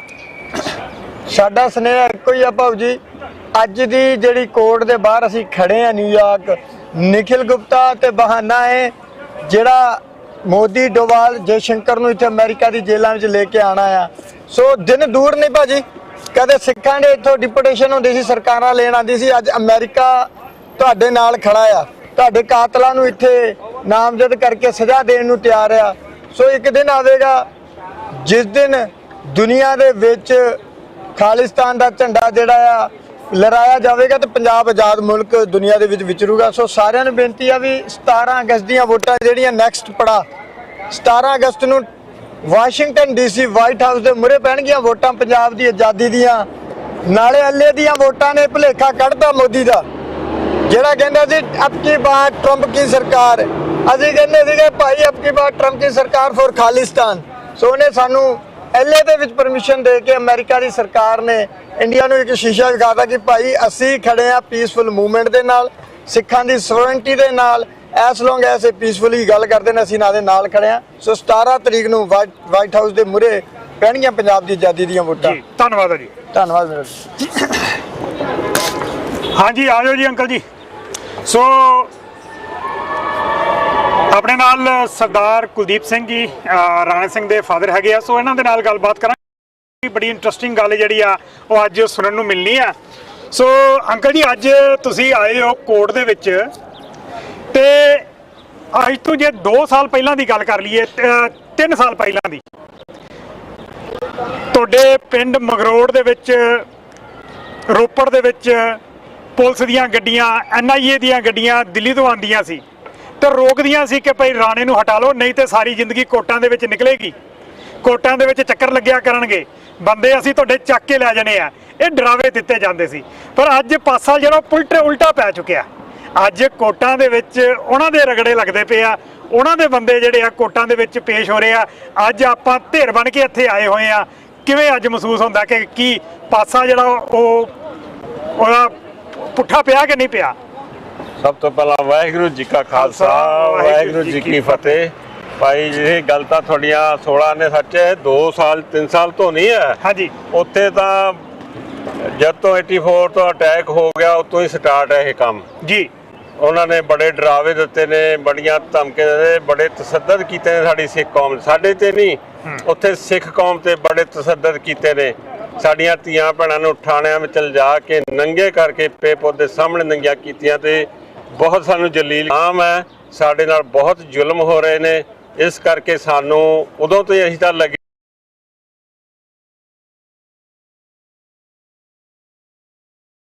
ਜਸਵੰਤ ਸਿੰਘ ਖਾਲੜਾ ਨੇ ਜਾ ਕੇ ਥੋੜੇ ਜਿਹੇ ਜ਼ਿਲ੍ਹਿਆਂ ਵਿੱਚ ਜਾ ਕੇ ਜਿਹੜੀ 25,000 ਲਾਸ਼ ਜਿਹੜੀ ਆ ਉਹਨਾਂ ਨੇ ਇਕੱਠੇ ਕੀਤੇ ਨੇ ਨੰਬਰ ਜਾ ਕੇ, ਜਿਨ੍ਹਾਂ ਨੂੰ ਉਹਨਾਂ ਅਣਪਛਾਤੇ ਕਹਿ ਕੇ ਮਾਰ ਦਿੱਤਾ ਗਿਆ ਹੈਗਾ ਤੇ ਸਿੱਖ ਕੌਮ ਤੇ ਬੜਾ ਤਸੱਦਦ ਕੀਤਾ ਹੈਗਾ। ਇਸ ਕਰਕੇ ਅਸੀਂ ਤਾਂ ਆਪਣੀ ਕੌਮ ਵਾਸਤੇ ਲੱਗੇ ਆ ਕਿ ਸਾਡੀ ਕੌਮ ਕਦੋਂ ਆਜ਼ਾਦ ਹੋਊਗੀ, ਕਦੋਂ ਅਸੀਂ ਆਪਣੀ ਖੁਸ਼ਹਾਲ ਖਾਲਿਸਤਾਨ ਦੇ ਵਿੱਚ ਜਾ ਕੇ ਜਿਹੜੇ ਝੰਡੇ ਅੱਜ ਮੋਢਿਆਂ ਤੇ ਚੱਕੇ ਆ ਇਹਨਾਂ ਨੂੰ ਅਸੀਂ ਆਪਣੇ ਦਫ਼ਤਰਾਂ ਤੇ ਲਾਉਣਾ ਹੈ। ਤੇ ਮੈਂ ਜਿਹੜੀ ਤੁਸੀਂ ਗੱਲ ਹਰਪ੍ਰੀਤ ਦੀ ਗੱਲ ਕਰਦੇ ਹੋ, ਹਰਪ੍ਰੀਤ ਨੂੰ ਮੈਂ ਵੈਸੇ ਹੀ ਸਮਝਾਇਆ ਸੀ, ਮੈਂ ਕਿਹਾ ਹਰਪ੍ਰੀਤ ਛੱਡ, ਕੀ ਲੈਣਾ ਕੰਮ ਤੇ ਤੂੰ, ਅਸੀਂ ਪਹਿਲਾਂ ਉੱਥੇ ਪੰਜਾਬ 'ਚ ਬੜਾ ਕੁਝ ਦੇਖ ਕੇ ਆਏ ਆ, ਆਰਾਮ ਨਾਲ ਤੂੰ ਆਪਣਾ ਕੰਮ ਕਰ, ਕੋਈ ਗੱਲ ਨਹੀਂ। ਪਰ ਉਹ ਕਹਿੰਦਾ ਸੀ ਕਿ ਨਹੀਂ, ਮੇਰੀ ਕੌਮ ਗੁਲਾਮ ਹੈ, ਮੇਰੀ ਕੌਮ ਦੀ ਜੇ ਕੋਈ ਬੱਚੇ ਅੰਮ੍ਰਿਤ ਛਕ ਕੇ ਆਪਣੇ ਇਮਤਿਹਾਨ ਦੇਣ ਜਾਂਦੇ ਨੇ ਉਹਨਾਂ ਨੂੰ ਉੱਥੇ ਰੋਕਿਆ ਜਾਂਦਾ ਹੈ, ਕਿਰਪਾਨਾਂ ਉਹਨਾਂ ਦੀਆਂ ਖਲਾਈਆਂ ਜਾਂਦੀਆਂ ਨੇ, ਕੜੇ ਦੇਖ ਕੇ ਉਹਨੂੰ ਰੋਕਿਆ ਜਾਂਦਾ ਹੈ। ਉਹ ਸੱਚਾਈ ਦੇ ਉੱਤੇ ਖੜ ਗਿਆ, ਉਹ ਕਹਿੰਦਾ ਵੀ ਮੈਂ ਤਾਂ ਨਹੀਂ ਹਟਣਾ, ਮੈਂ ਤਾਂ ਆਪਣੀ ਕੌਮ ਹੈ ਜਿਹੜੀ ਆਜ਼ਾਦ ਕਰਾਉਣੀ ਆ। ਜਦੋਂ ਤੱਕ ਮੇਰੀ ਕੌਮ ਆਜ਼ਾਦ ਨਹੀਂ ਹੁੰਦੀ ਉਦੋਂ ਤੱਕ ਮੈਂ ਦਿਨ ਰਾਤ ਇਹ ਕੰਮ ਕਰਨਾ। ਤੇ ਉਹ ਫਤਿਹ ਬੁਲਾ ਕੇ ਆਪਣਾ ਇਹ ਜਥੇਬੰਦੀ ਨਾਲ ਤੁਰ ਪਿਆ, ਸਿੱਖ ਫੌਜ ਜੱਟ ਨਾਲ ਦਿਨ ਰਾਤ ਉਹਨੇ ਕੰਮ ਕੀਤਾ ਹੈਗਾ ਤੇ ਕਦੇ ਉਹਨੇ ਪਰਵਾਹ ਨਹੀਂ ਕੀਤੀ। ਦਿਨੇ ਆਪਣਾ ਕੰਮ ਕਰਦਾ ਸੀ, ਉਹਨੇ 16 ਘੰਟੇ ਕੰਮ ਕੀਤਾ। ਕੰਮ ਕਰਨ ਤੋਂ ਬਾਅਦ ਜਾ ਕੇ ਆਪਣੀ ਕੌਮ ਵਾਸਤੇ ਫਿਰ ਜਾ ਕੇ ਟੀਵੀ ਤੇ ਵੀ ਬਹਿੰਦਾ ਸੀ, 2-3 ਘੰਟੇ ਜਾ ਕੇ ਉਹ ਖਬਰਦਾਰ ਪੰਜਾਬ ਦੇ ਉੱਤੇ ਬੈਠ ਕੇ ਆਪਣੀ ਕੌਮ ਨੂੰ ਜਗਾਉਂਦਾ ਸੀ ਕਿ ਸਾਡੇ ਨਾਲ ਕੀ ਤਸੱਦਦ ਹੋਇਆ ਹੈਗਾ। ਦੱਸਦਾ ਸੀਗਾ ਕਿ ਉੱਠੋ ਜਾਗੋ, ਸਿੱਖ ਫੌਜ ਜੱਟ ਅੱਜ ਆਈ ਹੈ, ਇਹਨਾਂ ਦੇ ਨਾਲ ਖੜ ਕੇ ਆਪਣਾ ਖਾਲਿਸਤਾਨ ਦੀਆਂ ਵੋਟਾਂ ਲਈ ਆਈਡੀਆਂ ਬਣਾਓ, ਈਮੇਲਾਂ ਬਣਾਓ ਤੇ ਆਪਾਂ ਨੂੰ ਇੱਕ ਦਿਨ ਵੋਟਾਂ ਪਾਉਣੀਆਂ ਪੈਣੀਆਂ। ਮੈਂ ਵੀ ਸੋਚਦਾ ਸੀ ਮੈਂ ਈਮੇਲਾਂ ਬਣਾ ਇਹ ਵੋਟਾਂ ਪਾਉਣਗੇ ਆਨਲਾਈਨ ਤੇ ਮੈਂ ਉਹਨੂੰ ਕੁਐਸਚਨ ਕੀਤਾ ਕਿ ਰਾਣੇ ਜਿਹੜੀਆਂ ਜਦੋਂ ਉਹਨੇ ਕਿਹਾ ਕਿ ਅਸੀਂ ਹੁਣ ਵੋਟਾਂ ਪਾਉਣੀਆਂ ਨੇ, ਮੈਂ ਉਹਨੂੰ ਕਿਹਾ ਰਾਣੇ ਨਹੀਂ, ਜਿਹੜੀ ਤੁਸੀਂ ਈਲੈਨ ਵੋਟਾਂ ਤਿਆਰੀ ਕੀਤੀ ਉਹ ਚਲੋ ਠੀਕ ਸੀਗੀਆਂ, ਲੋਕਾਂ ਨੇ ਪਾ ਦੇਣੀਆਂ, ਪਰ ਤੁਹਾਡੇ ਨਾਲ ਤੁਰਨਾ ਕਿਸੇ ਨੇ ਨਹੀਂ ਹੈ, ਕਿਸੇ ਨੇ ਵੋਟ ਨਹੀਂ ਪਾਉਣ ਜਾਣਾ। ਉਹ ਕਹਿੰਦਾ ਨਹੀਂ ਡੈਡੀ, ਤੁਸੀਂ ਇੱਥੇ ਘਰੇ ਬੈਠੇ, ਤੁਹਾਨੂੰ ਕੀ ਪਤਾ ਸਾਡੀ ਕੌਮ ਤੇ ਕਿੰਨਾ ਜ਼ੁਲਮ ਹੋਇਆ, ਕਿੰਨੇ ਲੋਕੀ ਦੁਖੀ ਨੇ, ਅਸੀਂ ਬਾਹਰ ਜਾਂਦੇ ਹਾਂ, ਸਾਨੂੰ ਲੋਕਾਂ ਦਾ ਪਤਾ। ਦੇਖਿਓ ਕਿਵੇਂ ਜਾ ਕੇ ਇੰਗਲੈਂਡ ਫਿਰ ਧੱਕ ਪੈਂਦੀ ਹੈ। ਉਹ ਗੱਲ ਸਹੀ ਸੀ। ਮੈਂ ਜਦੋਂ ਫਿਰ ਉੱਧਰ ਵੋਟਾਂ ਪਈਆਂ ਨੇ, ਮੈਂ ਵੀ ਸਵੇਰੇ ਪੋਲਿਟਿਕਸ ਜਾਂ TV ਆ ਜਿਹੜਾ ਔਨ ਕੀਤਾ, ਮੈਂ ਕਿਹਾ ਅੱਜ ਪੁੱਤ ਕੇ ਇੰਗਲੈਂਡ ਵੋਟਾਂ ਪਾਉਣ ਗਿਆ, ਅੱਜ ਦੇਖੀਏ ਕਿਵੇਂ ਉੱਥੇ ਕੋਈ ਲੋਕ ਵੋਟ ਪਾਉਣ ਆਉਂਦੇ ਕਿ ਐਵੇਂ ਗੱਲਾਂ ਬਾਤਾਂ ਮਾਰਦੇ ਨੇ। ਤੇ 9 ਵਜੇ ਵੋਟਾਂ ਸੀਗੀਆਂ, 8 ਵਜੇ ਨੂੰ 1500 ਬੰਦਾ ਬਾਹਰ ਵੋਟ ਵਾਸਤੇ ਖੜਾ ਸੀਗਾ। ਬੜੀ ਮਨ ਨੂੰ ਖੁਸ਼ੀ ਹੋਈ ਆ ਕਿ ਜਿਹੜੀ ਇਹ ਟੀਮ ਲੱਗੀ ਆ ਦਿਨ ਰਾਤ ਇਹਨਾਂ ਦੀ ਮਿਹਨਤ ਦੇ ਸਦਕੇ ਅੱਜ 1500 ਬੰਦਾ ਬਾਹਰ ਖੜਾ ਵੋਟ ਪਾਉਣ ਲਈ। ਤੇ ਸਾਰਾ ਦਿਨ ਲਾਈਨ ਨਹੀਂ ਟੁੱਟੀ, ਸਾਰਾ ਦਿਨ ਲੋਕਾਂ ਨੇ ਲਾਈਨਾਂ ਲੱਗੀਆਂ ਰਹੀਆਂ। ਉਸ ਤੋਂ ਬਾਅਦ Italy, England, Australia, New Zealand, Canada ਤੇ ਅਮਰੀਕਾ, ਜਿੱਥੇ ਵੀ ਲਾਈਨਾਂ ਲੱਗਦੀਆਂ ਨੇ ਪੂਰਾ ਦਿਨ ਲਾਈਨਾਂ ਨਹੀਂ ਟੁੱਟਦੀਆਂ ਨੇ। ਸਾਨੂੰ ਬੂਥ ਵੀ ਵਧਾਉਣੇ ਪੈਂਦੇ ਨੇ ਕਿ ਅਸੀਂ ਸਾਰੀਆਂ ਵੋਟਾਂ ਭੁਗਤਾ ਲਈਏ। ਪਰ ਫਿਰ ਵੀ ਸੰਗਤ ਦੀਆਂ ਤਾਂ ਲਾਈਨਾਂ ਲੱਗੀਆਂ ਰਹਿੰਦੀਆਂ ਨੇ। ਤੇ ਹੁਣ 17 ਅਗਸਤ ਵਾਸ਼ਿੰਗਟਨ ਡੀਸੀ ਦੇ ਵਿੱਚ ਐਲਾਨ ਹੋ ਗਿਆ ਕਿ ਵੋਟਾਂ ਪੈਣੀਆਂ ਨੇ ਵਾਈਟ ਹਾਊਸ ਦੇ ਸਾਹਮਣੇ ਜੀ। ਮੈਂ ਸੰਗਤ ਨੂੰ ਬੇਨਤੀ ਕਰ ਰਹਾ ਕਿ ਆਪਣੇ ਨਿਊਯਾਰਕ ਦੇ ਵਿੱਚ ਸਾਡਾ ਹੁਣ ਪਿੰਡ ਤਿਆਰ ਹੈ ਤੇ ਸੰਗਤਾਂ ਨੇ ਆਪਣੇ ਪਹੁੰਚ ਕੇ 17 ਅਗਸਤ ਨੂੰ ਵਾਸ਼ਿੰਗਟਨ ਡੀਸੀ ਆਪਾਂ ਵੋਟਾਂ ਪਾਉਣੀਆਂ ਤਿਆਰੀਆਂ ਕਰੋ। ਵਾਹਿਗੁਰੂ ਜੀ ਕਾ ਖਾਲਸਾ ਵਾਹਿਗੁਰੂ ਜੀ ਕੀ ਫਤਿਹ ਜੀ। ਸੋ ਬਿਲਕੁਲ ਜੀ, ਧੰਨਵਾਦ ਆ ਜਗਜੀਤ ਸਿੰਘ ਤੁਹਾਡਾ, ਤੇ ਧੰਨਵਾਦ ਆਪਣਾ ਕੁਲਦੀਪ ਸਿੰਘ ਦਾ ਜਿਨ੍ਹਾਂ ਨੇ ਗੱਲਬਾਤ ਕੀਤੀ ਆ। ਸੋ ਆਪਾਂ ਗੱਲਬਾਤ ਨੂੰ ਗਾਂਹ ਤੋਰਦੇ ਆ। ਸੋ ਮੈਨੂੰ ਲੱਗਦਾ ਗੁਪਤਾ ਆ ਗਿਆ, ਗੁਪਤਾ ਆ ਗਿਆ, ਗੁਪਤਾ ਆ ਗਿਆ। ਜਗਜੀਤ ਸਿੰਘ ਜੀ ਬਣਾਓ ਕਲਿੱਪ, ਗੁਪਤਾ ਲੈ ਗਏ ਨੇ, ਗੁਪਤਾ ਇਹ ਚ ਬਾੜਿਆ ਗਿਆ, ਆ ਗਿਆ ਗੁਪਤਾ। ਸੋ ਖਾਲਸਾ ਜੀ ਗੁਪਤਾ ਚੱਕ ਲਿਆਂਦਾ ਨੂੜ ਕੇ। ਸੋ ਗੁਪਤਾ ਬੈਨ ਦੇ ਵਿੱਚ ਹੁਣ ਇਹਨੂੰ ਅੰਡਰਗਰਾਉਂਡ, ਇੱਥੇ ਸਾਰਾ ਕੁਝ ਥੱਲੇ ਚੱਲਦਾ, ਟ੍ਰੇਨਾਂ ਵੀ ਥੱਲੇ ਚੱਲਦੀਆਂ। ਜਿੰਨੀ ਅੱਧੀ ਦੁਨੀਆ ਨਿਊਯਾਰਕ ਸਿਟੀ ਦੇ ਥੱਲੇ ਰਹਿੰਦੀ ਆ, ਉਨੀਓ ਉੱਪਰ ਰਹਿੰਦੀ ਆ, ਉਨੀਓ ਥੱਲੇ ਰਹਿੰਦੀ ਆ। ਸੋ ਇਹ ਨੋਟ ਕਰਨ ਵਾਲੀ ਗੱਲ ਆ। ਸਿੰਘ ਜਿਹੜੇ ਹੁਣ ਅੰਦਰ ਅਦਾਲਤ ਦੀ ਕਾਰਵਾਈ ਜਿਹੜੀ ਆ ਉਹ ਸ਼ੁਰੂ ਹੋਣ ਲੱਗੀ ਆ। ਅਦਾਲਤ ਦੀ ਕਾਰਵਾਈ ਦੇ ਵਿੱਚ ਇਹ ਭਾਗ ਲੈਣ ਜਾ ਰਹੇ ਨੇ। ਇਹ ਸਿੰਘ ਜਿਹੜੇ ਨੇ ਪਹੁੰਚਣੇ ਸ਼ੁਰੂ ਹੋ ਗਏ ਨੇ। ਰਜਿੰਦਰ ਸਿੰਘ ਪਹੁੰਚ ਚੁੱਕੇ ਨੇ, ਟਹਿਲ ਸਿੰਘ ਨੇ, ਸਰਦਾਰ ਅਵਤਾਰ ਸਿੰਘ ਪੰਨੂ ਤੇ ਗੁਪਤਾ ਵੀ ਪਹੁੰਚ ਚੁੱਕਿਆ ਆ। ਗੁਪਤਾ ਵੀ ਜਿਹੜਾ ਆ ਉਹ ਇਸ ਵੇਲੇ ਜੇਲ੍ਹ ਦੇ ਅੰਦਰ ਜਿਹੜਾ ਬੰਨ੍ਹ ਕੇ ਲਿਆਂਦਾ ਹੈ। ਗੁਪਤੇ ਦੀ ਵੈਸੇ ਬੜੇ ਹਾਲਾਤ ਮਾੜੇ ਨੇ, ਹਿੰਦੁਸਤਾਨ ਨੇ ਵੀ ਉਹਦਾ ਖੇੜਾ ਛੱਡ ਦਿੱਤਾ ਆ।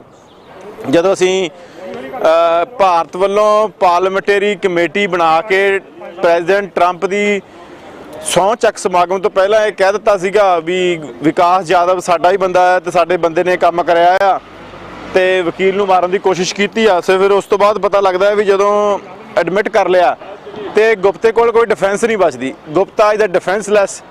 ਸੋ ਡਿਫੈਂਸਲੈਸ ਗੁਪਤਾ ਜਿਹੜਾ ਹੁਣ ਅਦਾਲਤ ਦੇ ਵਿੱਚ ਜਿਹੜਾ ਆ ਉਹ ਆਪਣੀ ਲੜਾਈ ਲੜ ਰਿਹਾ ਆ। ਸੋ ਆਉਣ ਵਾਲੇ ਦਿਨਾਂ ਦੇ ਵਿੱਚ ਇਹਦੇ ਤੇ ਹੋਰ ਕਲੈਰਿਟੀ ਆਊਗੀ ਵੀ ਕੀ ਗੱਲਬਾਤ ਚੱਲਦੀ। ਜਗਜੀਤ ਸਿੰਘ ਜੀ ਆ ਜਾਓ। ਹਾਂ ਜੀ ਜਗਾ ਜੀ। ਤੇ ਸਾਨੂੰ ਜਿਹੜਾ ਗੱਲ ਦਾ ਪਤਾ ਲੱਗਾ ਆ ਉਹ ਇਹ ਲੱਗਾ ਵੀ ਗੁਪਤਾ ਦੀ ਤਰੀਕ ਨਵੰਬਰ 'ਚ ਪੈਣੀ ਆ, ਜਿਹੜੀ ਟ੍ਰਾਇਲ ਸ਼ੁਰੂ ਹੋਣੀ ਆ। ਤੇ ਇਹ ਜਿਹੜੀਆਂ ਨੇ ਅੱਜ ਦੀਆਂ ਹੀਅਰਿੰਗਸ ਇਹ ਕੀ ਨੇ?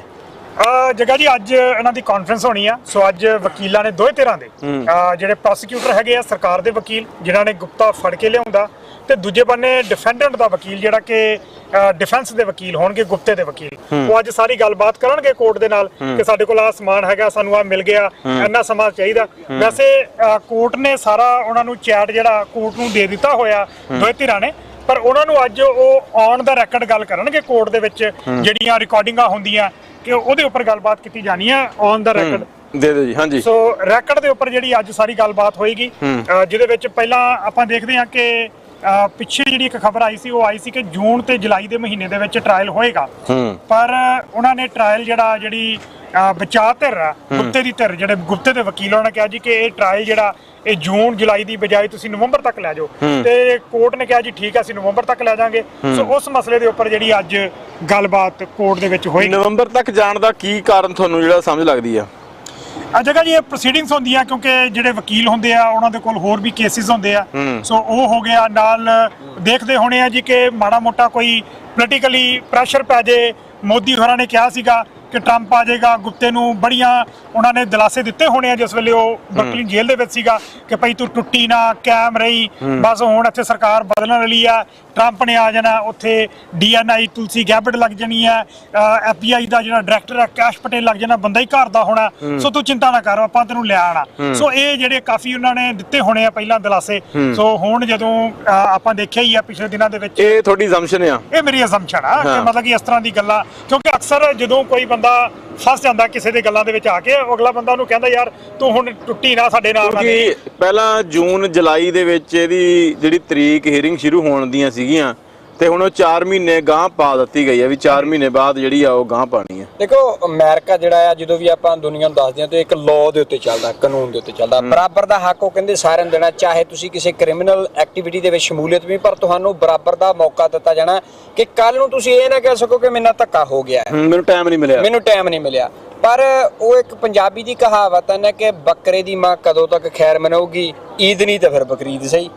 ਉਹ ਹਾਲਾਤ ਇਹਦੇ ਆ ਜਦੋਂ ਤੁਸੀਂ ਚੈੱਕ ਰਿਪਬਲਿਕ ਦੇ ਵਿੱਚ ਵੀ ਦੇਖਦੇ ਹੋ ਤੇ ਬਚਣ ਦੇ ਲਈ ਨਿਖਿਲ ਗੁਪਤਾ ਹੁਣਾਂ ਨੇ ਕਦੀ ਕਿਹਾ ਜੀ ਮੈਨੂੰ ਤਾਂ ਬੀਫ ਖਵਾਤਾ, ਕਦੀ ਉਹਨਾਂ ਨੇ ਕਿਹਾ ਜੀ ਹੁਣ ਤਾਂ ਮੇਰਾ ਵਕੀਲ ਭੱਜ ਗਿਆ ਮੈਨੂੰ ਨਵਾਂ ਵਕੀਲ ਕਰਨਾ ਪੈਣਾ, ਕਹਿੰਦੇ ਮੈਂ ਡਿਪਲੋਮੈਟ ਆ, ਕਦੇ ਉਹਨਾਂ ਨੇ ਕਿਹਾ ਜੀ ਮੈਂ ਤਾਂ ਭਾਰਤੀ ਸਰਕਾਰ ਨੇ ਮੈਨੂੰ ਹਾਇਰ ਕੀਤਾ ਹੋਇਆ ਮੈਂ ਉਹਨਾਂ ਦਾ ਅਫੀਸ਼ੀਅਲ ਆ, ਫਿਰ ਅਫੀਸ਼ੀਅਲ ਹੋਇਆ ਇਮਿਊਨਿਟੀ ਮੰਗਦੇ ਸੀ। ਫਿਰ ਉਹ ਕਹਿੰਦੇ ਜੀ ਮੈਨੂੰ ਤਾਂ ਵਾਪਸ ਤੁਸੀਂ ਇੰਡੀਆ ਭੇਜੋ। ਉਹਨਾਂ ਨੇ ਕੋਸ਼ਿਸ਼ ਕੀਤੀ, ਫਿਰ ਉਹਨਾਂ ਨੇ ਉਹਨਾਂ ਦੇ ਸੁਪਰੀਮ ਕੋਰਟ 'ਚ ਵੀ ਕੇਸ ਲਾਤਾ ਸਭ ਤੋਂ ਉੱਪਰਲੀ ਅਦਾਲਤ ਕਰਨ ਤੋਂ ਬਾਅਦ ਅਖੀਰ ਫਿਰ ਉਹਨਾਂ ਨੇ ਕਿਹਾ ਜੀ ਕਾਕਾ ਹੋ ਗਿਆ, ਲਾ ਲਿਆ ਜ਼ੋਰ, ਚੱਲ ਫਿਰ ਹੁਣ ਜਹਾਜ਼ ਤੇ ਬਹਿ ਤੇ ਮੇਰੇ ਖਿਆਲ 6 ਕਿ 7 ਜੂਨ ਸੀਗੀ ਜਦੋਂ ਉਹਨਾਂ ਨੂੰ ਜਹਾਜ਼ ਬਿਠਾ ਕੇ ਇੱਥੇ ਲਿਆਂਦਾ ਗਿਆ, 14 ਜੂਨ ਤੇ ਉਹਨਾਂ ਨੂੰ ਫਿਰ ਅਮਰੀਕਾ ਦੇ ਵਿੱਚ ਜਿਹੜਾ ਜੀ ਉਹ ਲਿਆਂਦਾ ਗਿਆ ਸੀਗਾ। ਤੇ ਇੱਥੇ ਵੀ ਜਿਹੜਾ ਫੁੱਲ ਫਲੈਜ ਪ੍ਰੋਸੀਜਰ ਜਿਹੜਾ ਜੀ ਉਹ ਕੀਤਾ ਜਾ ਰਿਹਾ। ਇੱਥੇ ਆਉਣ ਤੋਂ ਪਹਿਲਾਂ ਵੀ ਉਹਨਾਂ ਨੇ ਇੱਕ ਕੇਸ ਜਿਹੜਾ ਸੀ ਉਹਦੇ ਵਕੀਲਾਂ ਨੇ ਕੀਤਾ, ਕਹਿੰਦੇ ਜੀ ਸਾਨੂੰ ਸਬੂਤ ਦਿਖਾ ਦਿਓ ਪਹਿਲਾਂ ਹੀ। ਸੋ ਕੋਰਟ ਦੇ ਜਿਹੜੇ ਵਕੀਲ ਸੀਗੇ ਸਰਕਾਰ ਦੇ, ਉਹਨਾਂ ਨੇ ਕਿਹਾ ਜੀ ਆ ਜਾਊਗਾ ਤੁਹਾਨੂੰ ਕੱਲਾ ਸਬੂਤ ਦੇ ਦਾਂਗੇ, ਉਹਦੇ ਉੱਤੇ ਕੱਲੇ ਤੇ ਚਰਚਾ ਹੋਣਗੇ। ਸੋ ਪਹਿਲਾ ਵਕੀਲ ਤੇ ਉਦੋਂ ਹੀ ਭੱਜ ਗਿਆ, ਉਹਨੇ ਜਦੋਂ ਸਬੂਤ ਦੇਖ ਲਿਓ ਕਹਿੰਦਾ ਭਾਈ ਜੀ ਹਾਰੇ ਹੋਏ ਕੇਸਾਂ 'ਚ ਮੈਂ ਆਪਣਾ ਨਾਮ ਬਦਨਾਮ ਕਰਾਉਣਾ ਹੈ। ਇਹਦੇ ਮੇਰੇ ਖਿਆਲ ਇਹਦੇ ਜੱਗੀ ਸਹੀ ਹੈ ਜੀ। ਸੋ ਥੋੜਾ ਬਹੁਤ ਤੁਹਾਨੂੰ ਪਤਾ ਪੈਸਿਆਂ ਦਾ ਵੀ ਮਸਲਾ ਸੀਗਾ। ਉਹਨੇ ਜਿਹੜਾ ਆਪਣਾ ਮੋਸ਼ਨ ਟੂ ਵਿਡਰਾ ਕਹਿੰਦੇ ਆ ਕਿ ਆਪਣੇ ਆਪ ਨੂੰ ਕੋਰਟ ਦੇ ਕੇਸ ਦੇ ਵਿੱਚੋਂ ਬਾਹਰ ਕੱਢਣਾ, ਉਹਨੇ ਕਿ ਹੁਣ ਪਹਿਲਾਂ ਗੁਪਤੇ ਕੋਲ ਇੱਕ ਵਕੀਲ ਸੀ, ਹੁਣ ਗੁਪਤਾ ਜੀ ਨੇ 2 ਵਕੀਲ ਰੱਖੇ ਹੋਏ ਆ। ਸੋ ਅੱਜ 2 ਸਰਕਾਰੀ ਵਕੀਲ ਨਹੀਂ, ਸਰਕਾਰੀ ਨਹੀਂ, ਜੋ ਹੁਣ ਪਤਾ ਨਹੀਂ ਸਰਕਾਰੀ ਨੇ ਕਿ ਉਹ ਪੇਡ ਹੋ ਗਏ ਆ, ਪਰ ਇਹ ਹੈ ਕਿ 2 ਵਕੀਲ ਜਿਹੜੇ ਅੱਜ ਗੁਪਤਾ ਜੀ ਦੇ ਕੋਰਟ ਦੇ ਵਿੱਚ ਪੇਸ਼ ਹੋਣਗੇ। ਸੋ ਜਿਹੜਾ ਪਿੱਛੇ ਲੈਟਰ ਸੀਗਾ ਉਹ 2 ਵਕੀਲਾਂ ਨੂੰ ਸਰਕਾਰ ਨੇ ਜਿਹੜਾ ਭੇਜਿਆ। ਸਰਕਾਰ ਦੇ 3 ਵਕੀਲ ਹੁੰਦੇ ਆ ਜੱਗਾ ਜੀ, ਸੋ ਗੁਪਤੇ ਹੋਰਾਂ ਦੇ 2 ਵਕੀਲ ਹੁੰਦੇ ਆ। ਸੋ ਸਰਕਾਰ ਦੇ ਕੋਲ ਤੇ ਵੱਡਾ ਕੰਮ ਹੈ ਜੀ, ਪ੍ਰੋਸੀਕਿਊਟਰ ਹੁੰਦੇ ਆ। ਸੋ ਪ੍ਰੋਸੀਕਿਊਟਰ ਜਿਹੜੇ ਆ ਕਿਉਂਕਿ ਕੇਸ ਹੀ ਉਹਨਾਂ ਦਾ, ਪ੍ਰੋਸੀਕਿਊਟਰ ਤੇ ਤਾਂ ਮੈਨੂੰ ਜਿੱਥੇ ਤੱਕ ਅਮਰੀਕਾ ਪਤਾ ਲੱਗਦਾ ਹੈ ਉਹਦੇ ਤਾਂ ਐ ਆ ਵੀ ਜਿਹੜੇ ਪ੍ਰੋਸੀਕਿਊਟਰ ਦੀ ਜਿਹੜੀ ਅਗਲੀ ਐਡਵਾਂਸ ਹੁੰਦਾ ਆ ਜਾਂ ਉਹਦਾ ਜਿਹੜੀ ਤਰੱਕੀ ਹੁੰਦੀ ਆ ਉਹ ਇਸੇ ਆਧਾਰ ਦੇ ਉੱਤੇ ਹੁੰਦੀ ਹੈ ਵੀ ਤੇ ਕਿੰਨੇ ਗਿਲਟੀ ਕੀਤੇ ਤੇ ਕਿੰਨੇ ਨੈਟ ਗਿਲਟੀ ਹੋਏ। ਜਿਹੜਾ ਪ੍ਰੋਸੀਕਿਊਟਰ ਗਿਲਟੀ ਨਹੀਂ ਕਰ ਪਾਉਂਦਾ, ਜਿਵੇਂ 100 ਕੇਸ ਆਇਆ 100 ਚੋਂ ਜੇ ਉਹ 20 ਕੇਸ ਹਾਰ ਗਿਆ, ਉਹ ਕਹਿੰਦੇ ਵੀ ਨਹੀਂ ਇਹ ਬੰਦਾ ਕਾਰੀਗਰ ਨਹੀਂ ਹੈਗਾ, ਇਹਨੂੰ ਅੱਗੇ ਨਹੀਂ ਲਾਣਾ। ਸੋ ਪ੍ਰੋਸੀਕਿਊਟਰ ਦਾ ਤਾਂ ਹੁੰਦਾ ਹੀ ਇਹ ਵੀ ਜਿਹੜਾ ਢੀਕੇ ਚੜ ਗਿਆ ਤੇ ਗਿਲਟੀ ਕਰਾ ਕੇ ਤੋਰਨਾ। ਜਦੋਂ ਮੈਂ ਪਹਿਲਾਂ ਗਿਆ 2 ਮਿੰਟ ਦਿਓ, ਜਿਵੇਂ ਤੁਸੀਂ ਟਿਕਟ ਵਾਇਲੇਸ਼ਨ ਦੀ ਟਿਕਟ ਵੀ ਹੋ ਜਵੇ, ਮੂਵਿੰਗ ਵਾਇਲੇਸ਼ਨ ਦੀ, ਤੇ ਉਹਦੇ ਵੀ ਜੱਜ ਕਹਿੰਦਾ ਵੀ ਚੱਲ ਤੇਰੇ ਫਾਈਨ ਵੀ ਮਾਫ ਕਰ ਦੇਣਾ, ਤੇਰੇ ਪੁਆਇੰਟ ਵੀ ਨਹੀਂ ਚੜਦਾ, ਤੂੰ ਗਿਲਟੀ ਕਰਕੇ ਫਾਈਨ ਦੇ ਦੇ। ਗਿਲਟੀ ਦਾ ਮਤਲਬ ਕੀ ਆ? ਜਿਹੜਾ ਪ੍ਰੋਸੀਕਿਊਟਰ ਉੱਥੇ ਵੀ ਬੈਠਾ ਆ, ਜਿਹੜਾ ਟ੍ਰੈਫਿਕ ਮੂਵਿੰਗ ਵਾਇਲੇਸ਼ਨ ਦੇ ਉੱਤੇ ਟਿਕਟ ਗਿਲਟੀ ਕਰਾਉਂਦਾ, ਉਹ ਕਹਿੰਦਾ ਦੇਖ ਸਰਕਾਰ ਨੂੰ ਕਹਿੰਦਾ ਦੇਖ ਕੋਈ ਬੰਦਾ ਨੋਟ ਗਿਲਟੀ ਨਹੀਂ ਗਿਆ, ਉਹ ਫਾਈਨ ਹੋਏ ਨਹੀਂ ਹੋਏ, ਪੁਆਇੰਟ ਗਏ ਨਹੀਂ ਗਏ, ਪਰ ਮੈਂ ਗਿਲਟੀ ਕਰਕੇ ਤੋਰਿਆ। ਫਿਰ ਉਹਦੀ ਕਹਿੰਦੇ ਵੀ ਆਹ ਬੰਦਾ ਘੈੜਾ ਨੂੰ ਤਾਂ ਲਾਓ। ਹੁਣ ਮੈਂ ਤੁਹਾਨੂੰ ਦੱਸਦਾ ਉਹਦੇ ਵਿੱਚ ਦੇਖੋ, ਹੁਣ ਅਮਰੀਕਾ ਦਾ ਕਾਨੂੰਨ ਦੁਨੀਆ ਦੇ ਕਾਨੂੰਨਾਂ ਨਾਲੋਂ ਅੱਡ ਆ। ਹੁਣ ਜਿਹੜਾ ਪ੍ਰੋਸੀਕਿਊਟਰ ਦਾ ਕੇਸ ਹੈ, ਜਿਹੜਾ ਪ੍ਰੋਸੀਕਿਊਟਰ ਨੇ ਕੇਸ ਲੈਣਾ, ਉਹ ਹੈ ਪੂਰੀ ਇਨਵੈਸਟੀਗੇਸ਼ਨ ਤੋਂ ਬਾਅਦ। ਹੁਣ ਜੇ ਕੋਈ ਬੰਦਾ ਪ੍ਰੋਸੀਕਿਊਟਰ ਦੇ ਕੇਸ ਦੇ ਵਿੱਚੋਂ ਬਚ ਕੇ ਬਾਹਰ ਆ ਜਾਂਦਾ, ਉਹਦੇ ਉੱਪਰ ਜਿਹੜਾ ਕਿ ਇਲਜ਼ਾਮ ਜਿਹੜੇ ਲੱਗੇ ਸੀ ਉਹਨਾਂ ਇਲਜ਼ਾਮਾਂ ਨੂੰ ਉਹ ਬਰੀ ਹੋ ਜਾਂਦਾ, ਫਿਰ ਜਿਹੜਾ ਡਿਫੈਂਡੈਂਟ ਹੈ ਉਹਨੇ ਪ੍ਰੋਸੀਕਿਊਟਰ ਦੇ ਉੱਪਰ ਕੇਸ ਕਰਨਾ ਹੈ ਵਾਪਸ ਕਿ ਭਾਈ ਇਹਨਾਂ ਨੇ ਮੈਨੂੰ ਇੱਕ ਤੇ ਮੈਂ ਆਪਣਾ ਵਕੀਲ ਕਰਕੇ ਨਹੀਂ, ਇੱਕ ਤੇ ਉਹਨੇ ਆਪਣੇ ਵਕੀਲ ਦਾ ਖਰਚਾ ਲੈਣਾ ਸਰਕਾਰ ਤੋਂ, ਠੀਕ ਹੈ, ਪਲੱਸ ਉਹਨੇ ਕਹਿਣਾ ਜੀ ਕਿ ਮੇਰਾ ਟਾਈਮ ਖਰਾਬ ਕੀਤਾ ਇਹਨਾਂ ਨੇ, ਪ੍ਰੋਸੀਕਿਊਟਰਾਂ ਨੇ ਕੇਸ ਜਿਹੜਾ ਬਣਦਾ ਨਹੀਂ ਸੀ, ਇਹਨਾਂ ਨੇ ਮੇਰੇ ਉੱਪਰ ਝੂਠਾ ਕੇਸ ਗਲਤ ਕੇਸ ਪਾਇਆ, ਮੇਰਾ ਪੈਸਾ ਵੀ ਲਵਾਇਆ, ਮੇਰਾ ਟਾਈਮ ਵੀ ਖਰਾਬ ਕਰਾਇਆ, ਤੇ ਫਿਰ ਉਹ ਸਾਰਾ ਹਰਜਾਨਾ ਜਿਹੜਾ ਸਰਕਾਰ ਨੂੰ ਬੰਦੇ ਨੂੰ ਦੇਣਾ ਪੈਂਦਾ।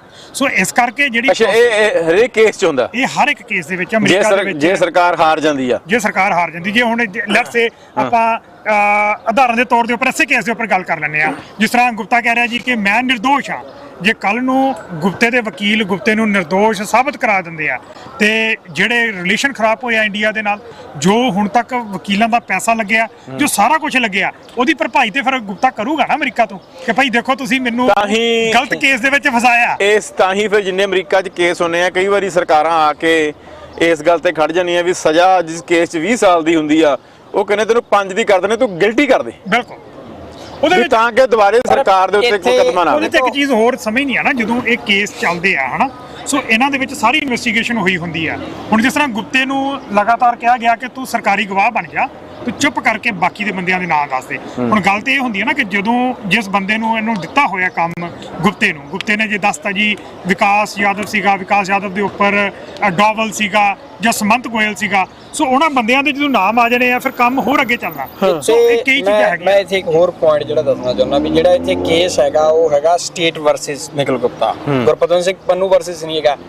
ਹੁਣ ਜਦੋਂ ਨਿਖਿਲ ਗੁਪਤਾ ਇਹ ਕਹਿੰਦਾ ਕਿ ਮੈਂ ਭਾਰਤ, ਮੇਰਾ ਲੈਣ ਦੇਣ ਕੋਈ ਨਹੀਂ ਹੈਗਾ, ਇੱਕ ਬੰਨੇ ਉਹ ਚੈਕ ਰਿਪਬਲਿਕ ਦੀ ਕੋਰਟ ਦੇ ਵਿੱਚ ਕਹਿਣ ਡਿਆ ਕਿ ਮੈਂ ਭਾਰਤੀ ਇੰਪਲੋਈ ਹੈਗਾ, ਉੱਥੇ ਤਾਂ ਉਹ ਆਪ ਸਬੂਤ ਦੇਣ ਡਿਆ ਸੋ ਮੈਨੂੰ ਲੱਗਦਾ ਨਹੀਂ ਵੀ ਇੱਥੇ ਕੋਈ ਕੰਪਰੋਮਾਈਜ਼ ਵਾਲੀ ਜਾਂ ਮਿਡਮੈਨ ਜਾਂ ਤੂੰ ਗਿਲਟੀ ਪ੍ਰੂਵ ਕਰਨ ਵਾਲੀ ਕਹਾਣੀ ਹੈਗੀ। ਇੱਥੇ ਆਲਰੇਡੀ ਉਹ ਆਪ ਕੋਰਟ ਦੇ ਵਿੱਚ ਸਬੂਤ ਦੇ ਕੇ ਮੰਨ ਚੁੱਕਾ। ਨਾਲ ਇਹਦੇ ਵਿੱਚ ਇੱਕ ਚੀਜ਼ ਹੋਰ ਆਪਾਂ ਜਦੋਂ ਦੇਖਦੇ ਆ, ਜਿਹੜੇ ਕੇਸ ਹੁੰਦੇ ਆ ਜਾਂ ਜਦੋਂ ਇਹ ਇਨਵੈਸਟੀਗੇਸ਼ਨਾਂ ਚੱਲ ਰਹੀਆਂ ਹੁੰਦੀਆਂ ਲੰਬੇ ਸਮੇਂ ਤੱਕ, ਪੁਲਿਸ ਜਿਹੜੀ ਆ ਉਹ ਲੰਬੇ ਸਮੇਂ ਤੱਕ ਤੁਹਾਨੂੰ ਵਾਚ ਕਰ ਰਹੀ ਹੁੰਦੀ ਆ ਤੁਹਾਡੀ ਐਕਟੀਵਿਟੀਆਂ। ਆਪਾਂ ਜੇ ਭਾਈ ਨਿੱਜਰ ਦੇ ਕੇਸ ਦੇ ਵਿੱਚ ਦੇਖ ਲਈਏ, ਭਾਈ ਨਿੱਜਰ ਦੇ ਕੇਸ ਦੇ ਵਿੱਚ ਜਿਹੜੀ RCMP ਆ ਉਹ ਲੰਬੇ ਸਮੇਂ ਤੱਕ ਉਹਨਾਂ ਅਕਿਊਜ਼ ਨੂੰ ਵਾਚ ਕਰ ਰਹੀ ਹੁੰਦੀ ਆ, ਉਹਨਾਂ ਨੇ ਆਪਣੀ ਵਾਚ ਲਿਸਟ ਦੇ ਉੱਪਰ ਰੱਖਿਆ ਹੁੰਦਾ। ਔਰ ਜਦੋਂ ਇਹ ਸਾਰਾ ਕਨਫਰਮ ਹੋ ਜਾਂਦਾ ਕਿ ਇਹ ਉਹੀ ਬੰਦੇ ਆ, ਇਹ ਬੰਦੇ ਉਸ ਦਿਨ ਉੱਥੇ ਸੀਗੇ, ਸਾਰਾ ਕੁਝ ਕਨਫਰਮ ਕਰਨ ਤੋਂ ਬਾਅਦ ਉਹਨਾਂ ਦੀਆਂ ਅਰੈਸਟਾਂ ਜਿਹੜੀਆਂ ਪਾਈਆਂ ਜਾਂਦੀਆਂ। ਮਤਲਬ ਜਦ ਤੱਕ ਸਟੇਟ ਨੂੰ ਕਨਫਰਮ ਨਹੀਂ ਹੋ ਜਾਂਦਾ, ਪ੍ਰੋਸੀਕਿਊਟਰਸ ਨੂੰ ਕਨਫਰਮ ਨਹੀਂ ਹੁੰਦਾ ਵੀ ਅਸੀਂ ਇਹਨੂੰ ਗਿਲਟੀ ਪ੍ਰੂਵ ਕਰ ਸਕਦੇ, ਉਦ ਤੱਕ ਉਹ ਫੜਦੇ ਨਹੀਂ ਕੋਰਟ ਤੇ ਲੈ ਕੇ ਨਹੀਂ ਜਾਂਦੇ, ਕਿਉਂਕਿ ਉਹ ਕੋਰਟ ਦੇ ਵਿੱਚ ਜੇ ਕੇਸ ਵਾਪਸ ਆਉਂਦਾ ਤੇ ਸਰਕਾਰ ਦੇ ਉੱਪਰ ਇਹ ਅੱਧਾ ਨਹੀਂ ਹੈਗਾ ਕਿ ਕਿਸੇ ਨੇ ਆਮ ਬੰਦੇ ਨੇ ਵਕੀਲ ਆਪਣਾ ਪ੍ਰਾਈਵੇਟ ਵਕੀਲ ਕਰਕੇ ਕੇਸ ਪਾਇਆ, ਕੋਰਟ ਨੇ ਕਿਹਾ ਜੀ ਆ ਜਾਓ। ਨਹੀਂ, ਇਹ ਜਿਹੜੇ ਦੋਵੇਂ ਕੇਸ ਹੈ, ਚਾਹੇ ਉਹ ਭਾਈ ਨਿੱਜਰ ਵਾਲਾ ਤੇ ਚਾਹੇ ਇਹ ਵਾਲਾ ਕੇਸ ਹੈ, ਦੋਵੇਂ ਸਰਕਾਰ ਨੇ ਕੀਤੇ ਆ, ਸਰਕਾਰ ਲੈ ਕੇ ਆਈ ਹੈ ਕੇਸ। ਇਹ ਕੋਈ ਗੁਰਪਤਵੰਤ ਸਿੰਘ ਪੰਨੂ ਨਹੀਂ ਲੈ ਕੇ ਆਏ। ਹੁਣ ਗੁਰਪਤਵੰਤ ਸਿੰਘ ਪੰਨੂ ਸਰਕਾਰ ਤਾਂ ਵਾਈਟ ਹਾਊਸ 'ਚ ਲੰਬੀ ਪਈ ਹੋਈ ਹੈ ਇੰਡੀਆ ਦੀ। ਜਿਹੜਾ ਗੁਰਪਤਵੰਤ ਸਿੰਘ ਪੰਨੂ ਵਾਲਾ ਕੇਸ ਹੈ, ਜਦੋਂ ਆਪਾਂ ਦੇਖਦੇ ਹਾਂ ਜਿਹੜੀ ਕਿ ਡੈਫੇਮੇਸ਼ਨ ਦਾ ਕੇਸ ਆ, ਉਹ ਆ ਪ੍ਰਾਈਵੇਟ ਕੇਸ। ਉਹਦੇ ਵਿੱਚ ਜਿਹੜੇ ਆ ਕਿ ਦੋਵੇਂ ਧਿਰਾਂ ਨੇ ਲੜਨਾ, ਉਹਦੇ ਵਿੱਚ ਉਹ ਦੇਖਣਾ ਪੈਣਾ ਕਿ ਜੀ ਹੁਣ ਉਹ ਸੰਮਣ ਜਿਹੜੇ ਆ ਉਹ ਹੁਣ ਗੁਰਪਤਵੰਤ ਸਿੰਘ ਪੰਨੂ ਦੀ ਜ਼ਿੰਮੇਵਾਰੀ ਆ ਕਿ ਡੋਵਲ ਤੱਕ ਪਹੁੰਚਣ, ਸਰਕਾਰ ਦੀ ਜ਼ਿੰਮੇਵਾਰੀ ਨਹੀਂ ਹੈਗੀ। ਉਹਨੇ ਕਿਹਾ ਜੀ ਸੰਮਣ ਅਸੀਂ ਇਸ਼ੂ ਕਰਤੇ ਆ, ਪਜਾਣੇ ਤੁਸੀਂ ਆ, ਹੈਨਾ, ਸਰਕਾਰੀ ਕੇਸ ਨਹੀਂ ਹੈਗਾ। ਸਰਕਾਰੀ ਕੇਸ ਨਹੀਂਗਾ। ਹੁਣ ਜਿਹੜਾ ਸਰਕਾਰੀ ਕੇਸ ਆ, ਅਗਲੇ ਜਾ ਕੇ ਬੰਦੇ ਮੰਗਾਏ, ਅਗਲੇ ਇੱਥੇ ਆ ਕੇ ਲੰਮੇ ਵੀ ਪਏ, ਕਹਿੰਦੇ ਜੀ ਹਾਂ ਇਹ ਬੰਦਾ ਸਾਡਾ ਇਹ ਰੋਗ ਆਪਰੇਟਿਵ ਆ। ਸੋ ਇਹ ਜਿਹੜਾ ਸਰਕਾਰ ਦਾ ਕੇਸ ਆ ਉਹ ਸਰਕਾਰ ਨੇ ਦੇਖਣਾ, ਜਿਹੜਾ ਪ੍ਰਾਈਵੇਟ ਕੇਸ ਆ ਉਹ ਪ੍ਰਾਈਵੇਟ ਬੰਦਿਆਂ ਨੇ ਆਪ ਦੇਖਣਾ। ਜਿਹੜੀ ਮੈਂ ਇੱਕ ਗੱਲ ਜ਼ਰੂਰ ਦੱਸ ਦੇਣਾ ਚਾਹੁੰਦਾ ਕਿ ਛੋਟਾ ਮੋਟਾ ਜਿਹਾ ਕੇਸ ਨੇ, ਵੀ ਜਿੱਦਾਂ ਆਪਾਂ ਇੱਕ ਨਾਰਮਲ ਜਿਹਾ ਇਹਨੂੰ ਕੇਸ ਲੈ ਲਈਏ, ਅਮਰੀਕਨ ਪ੍ਰੈਜ਼ੀਡੈਂਟ ਨੇ ਭਾਰਤੀ ਪ੍ਰਾਈਮ ਮਿਨਿਸਟਰ ਨੂੰ ਛੱਡ ਕੇ ਵਾਈਟ ਹਾਊਸ ਗਈ ਹੈ ਵੀ protecting the American citizen is our priority. ਹਾਂ ਵੀ ਅਸੀਂ ਭਾਈ ਜੀ ਇਹ। ਤੇ ਦੂਸਰੀ ਗੱਲ, ਭਾਰਤ ਜਦੋਂ ਅਸੀਂ ਭਾਰਤੀ ਮੀਡੀਆ ਨੂੰ ਵੇਖਦੇ ਹਾਂ, ਉਹ ਇੱਕ ਗੱਲ ਕਹਿੰਦਾ ਜੀ ਸਭ ਤੋਂ ਪਹਿਲੀ ਕਾਲ ਜਿਹੜੀ ਹੈ ਜੀ ਮੋਦੀ ਨੂੰ ਮਾਰੀ ਗਈ, ਤੀਜੀ ਕਾਲ। ਫਿਰ ਉਹ ਕਹਿੰਦੇ ਜੀ ਸਭ ਤੋਂ ਪਹਿਲੀ ਮੀਟਿੰਗ ਭਾਰਤ ਦੇ ਨਾਲ ਕੀਤੀ ਗਈ, ਪਰ ਉਹਨੇ ਇਹ ਨਹੀਂ ਗੱਲ ਦੱਸੀ ਕਿ ਸਭ ਤੋਂ ਪਹਿਲਾਂ ਉਹਨਾਂ ਨੇ ਮੀਟਿੰਗ ਕਰਨ ਤੋਂ ਵੀ ਪਹਿਲਾਂ ਉਹਨਾਂ ਨੇ ਅਨਾਉਂਸਮੈਂਟ ਕਰ ਦਿੱਤੀ ਵੀ ਭਾਈ ਜੀ ਕੇਸ ਇਸੇ ਤਰ੍ਹਾਂ ਹੀ ਚੱਲਣੇ ਆ, ਇੰਡਾਈਟਮੈਂਟਾਂ ਖੁੱਲਣੀਆਂ ਨੇ, ਅਗਲੀ ਇੰਡਾਈਟਮੈਂਟ ਖੋਲ ਦਿੱਤੀ ਗਈ। ਇਹ ਤੋਂ ਬਚਾਅ ਦਾ ਐਦਾਂ ਨਹੀਂ ਹੈਗਾ। ਦੇਖੋ ਜਦੋਂ ਕੋਈ ਨਵਾਂ ਥਾਣੇਦਾਰ ਆਉਂਦਾ ਨਾ ਤੇ ਉਹ ਆਨਸਰ ਥਾਣੇ 'ਚ ਪਹਿਲਾਂ ਕਹਿੰਦਾ ਵੀ 2 ਨੰਬਰ ਵਾਲੇ ਬੰਦੇ ਪੇਸ਼ ਕਰੋ, ਉਹ ਕੋਈ ਚੰਗੇ ਬੰਦਿਆਂ ਥੋੜੀ ਬਣਾਉਂਦਾ। ਜਦੋਂ ਥਾਣੇਦਾਰ ਨਵਾਂ ਥਾਣੇਦਾਰ ਆਉਂਦਾ ਥਾਣੇ 'ਚ, ਉਹ ਥੋੜੀ ਕਹਿੰਦਾ ਵੀ ਜਿਹੜਾ ਨਿਤਨੇਮੀ ਉਹਨੂੰ ਲੈ ਕੇ ਆਓ, ਜਿਹੜਾ ਰੱਬ ਦਾ ਨਾਮ ਲੈਂਦਾ ਉਹ ਭਗਤ ਫੜ ਕੇ ਲਿਆਓ, ਉਹ ਕਹਿੰਦਾ 2 ਨੰਬਰ ਵਾਲੇ ਪੇਸ਼ ਕਰੋ। ਸੋ ਜਿਹੜੀ ਇਹ ਗੱਲ ਆ ਵੀ ਮੋਦੀ ਨੂੰ ਗਾਲ ਗਈ, ਉਹ ਤਾਂ ਐਦਾਂ ਲੱਗਦਾ ਵੀ ਨਵੇਂ ਥਾਣੇਦਾਰ ਨੇ ਕਿਹਾ ਵੀ ਜਿਹੜੇ 2 ਨੰਬਰੀ ਆ ਉਹ ਲਿਆਓ ਕਿੱਥੇ ਨੇ। ਬਿਲਕੁਲ ਜੀ। ਸੋ ਮੇਰੇ ਖਿਆਲ ਸਮਾਂ ਜਿਹੜਾ ਉਹ ਹੋ ਗਿਆ, ਆਪਾਂ ਚੱਲੀਏ ਕੋਰਟ ਦੀ ਅਦਾਲਤ ਦੀ ਜੀ। ਸੋ ਜਗਾ ਜੀ ਕਲੋਜ਼ਿੰਗ ਰਿਮਾਰਕਸ ਜਿਹੜੇ ਆ ਤੁਸੀਂ ਦੇ ਦਿਓ ਅੱਜ ਦੇ ਸ਼ੋਅ ਦੇ। ਠੀਕ ਆ ਜੀ, ਚੜ੍ਹਦੀ ਕਲਾ ਆ। ਸੋ ਅਸੀਂ ਪ੍ਰੋਗਰਾਮ ਜਿਹੜਾ ਇਸੇ ਤਰੀਕੇ ਨਾਲ ਕੰਟੀਨਿਊ ਕਰਾਂਗੇ। ਅਸੀਂ ਕੋਰਟ ਦੀ ਡੇਟ ਦੇਖ ਲਈ, ਅੰਦਰ ਕੀ ਚੱਲਦਾ, ਗੁਪਤੇ ਦੇ ਹਾਵ ਭਾਵ ਵੀ ਦੇਖ ਲਈਏ। ਮੁਰਝਾਇਆ ਹੋਇਆ ਕਿਉਂਕਿ ਜੇਲ੍ਹ 'ਚ ਵੀ ਉਹਦੇ ਨਾਲ ਕਹਿੰਦੇ ਵੀ ਬਹੁਤ ਬਦਸਲੂਕੀ ਕਰਦੇ ਨੇ, ਤਰ੍ਹਾਂ ਦੀਆਂ ਕਹਿੰਦੇ ਉਹਨੂੰ ਸਰੀਰਕ ਜਿਹੜੀਆਂ ਨੇ ਤੰਗ ਪਰੇਸ਼ਾਨੀ ਵੀ ਹੁੰਦੀ ਆ। ਜਿਹੜੇ ਨਾਲ ਦੇ ਕੈਦੀ ਨੇ ਉਹ ਤੰਗ ਪਰੇਸ਼ਾਨ ਕਰਦੇ ਨੇ, ਉਹਨੂੰ ਪਿੰਜਰੇ 'ਚ ਵੀ ਕਹਿੰਦੇ ਕੈਦ ਰੱਖਿਆ ਗਿਆ। ਸੋ ਜਦੋਂ ਬੰਦਾ ਜੇਲ੍ਹ 'ਚ ਹੁੰਦਾ 100 ਲੋੜਾਂ ਹੁੰਦੀਆਂ। ਸੋ ਜਿਹੜਾ ਗੁਪਤਾ ਆ ਇਸ ਵੇਲੇ ਉਹ ਬੁਰਾ ਫਸਿਆ ਹੋਇਆ ਆ। ਸੋ ਉਹਦੀ ਅਸੀਂ ਹਾਲ ਚਾਲ ਦੇਖ ਕੇ ਫਿਰ ਤੁਹਾਨੂੰ ਅਸੀਂ ਥੋੜੀ ਦੇਰ ਬਾਅਦ ਅਸੀਂ ਬਾਅਦ ਚੋਂ ਕੋਰਟ ਦੀ ਕਾਰਵਾਈ ਤੋਂ ਬਾਅਦ ਤੋਂ ਅਸੀਂ ਫੇਰ ਜਾ ਕੇ ਗੱਲਬਾਤ ਸ਼ੁਰੂ ਕਰਾਂਗੇ। ਠੀਕ ਹੈ ਜੀ, ਠੀਕ ਹੈ ਜਗਾ ਜੀ, ਧੰਨਵਾਦ ਜੀ। ਵਾਹਿਗੁਰੂ ਜੀ ਕਾ ਖਾਲਸਾ, ਵਾਹਿਗੁਰੂ ਜੀ ਕੀ ਫਤਿਹ। ਆਜੋ।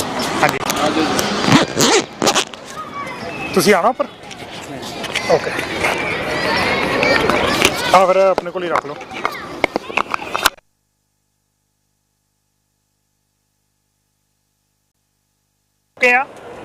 ਕੋਰਟ ਜਿਹੜੀ ਆ ਉਹ ਕੰਪਲੀਟ ਹੋਈ ਆ। ਕੋਰਟ ਤੋਂ ਬਾਹਰ ਸਾਰੇ ਸਿੰਘ ਜਿਹੜੇ ਆ ਵਾਪਸ ਆਏ ਆ। ਸੋ ਕੋਰਟ ਦੇ ਵਿੱਚ ਅੱਜ ਕੀ ਕੁਝ ਹੋਇਆ ਉਹਦੇ ਬਾਰੇ ਜ਼ਰੂਰ ਆਪਾਂ ਤੁਹਾਡੇ ਕੋਲੋਂ ਜਾਣਾਂਗੇ।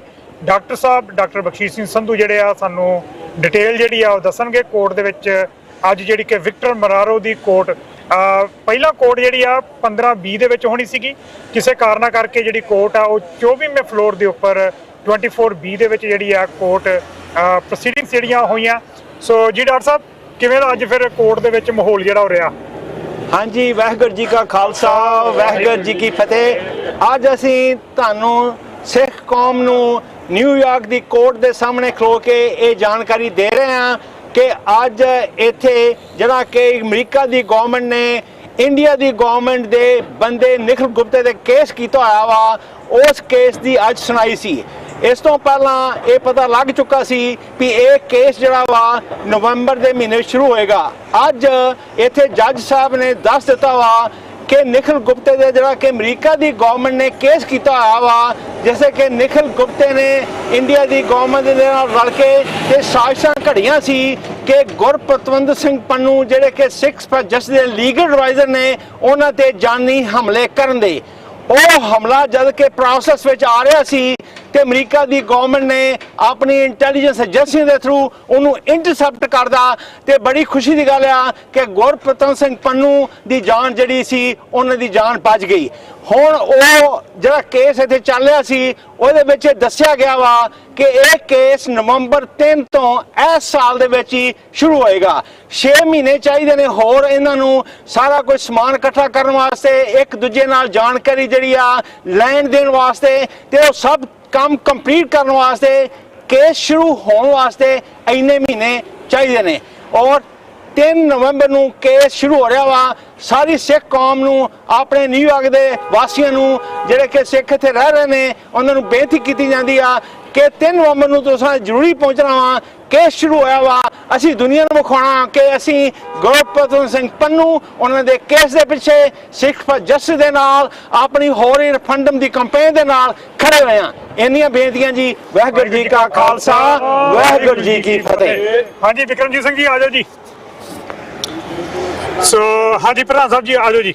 ਜੀ ਪ੍ਰਧਾਨ ਸਾਹਿਬ ਕਿੱਦਾਂ ਰਿਹਾ ਫਿਰ ਜੀ?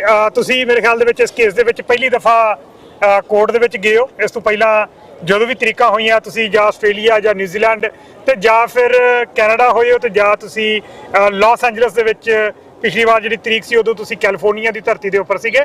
ਸੋ ਪਹਿਲੀ ਵਾਰ ਤੁਸੀਂ ਕੋਰਟ ਦੇ ਵਿੱਚ ਅੱਜ ਸ਼ਮੂਲੀਅਤ ਕੀਤੀ ਹੈ, ਪਹਿਲੀ ਵਾਰ ਕੋਰਟ ਦੇ ਵਿੱਚ ਗਏ ਹੋ, ਕਿਵੇਂ ਦਾ ਅੱਜ ਉੱਥੇ ਲੱਗਿਆ ਤੁਹਾਨੂੰ? ਹਾਂਜੀ, ਵਾਹਿਗੁਰੂ ਜੀ ਕਾ ਖਾਲਸਾ, ਵਾਹਿਗੁਰੂ ਜੀ ਕੀ ਫਤਿਹ। ਅੱਜ ਅਸੀਂ ਤਰੀਕ ਤੇ ਗਏ ਸੀ ਨਿਖਿਲ ਗੁਪਤਾ ਦੀ, ਜਿਹੜਾ ਕਿ ਭਾਰਤੀ ਏਜੰਸੀਆਂ ਦਾ ਏਜੰਟ ਆ।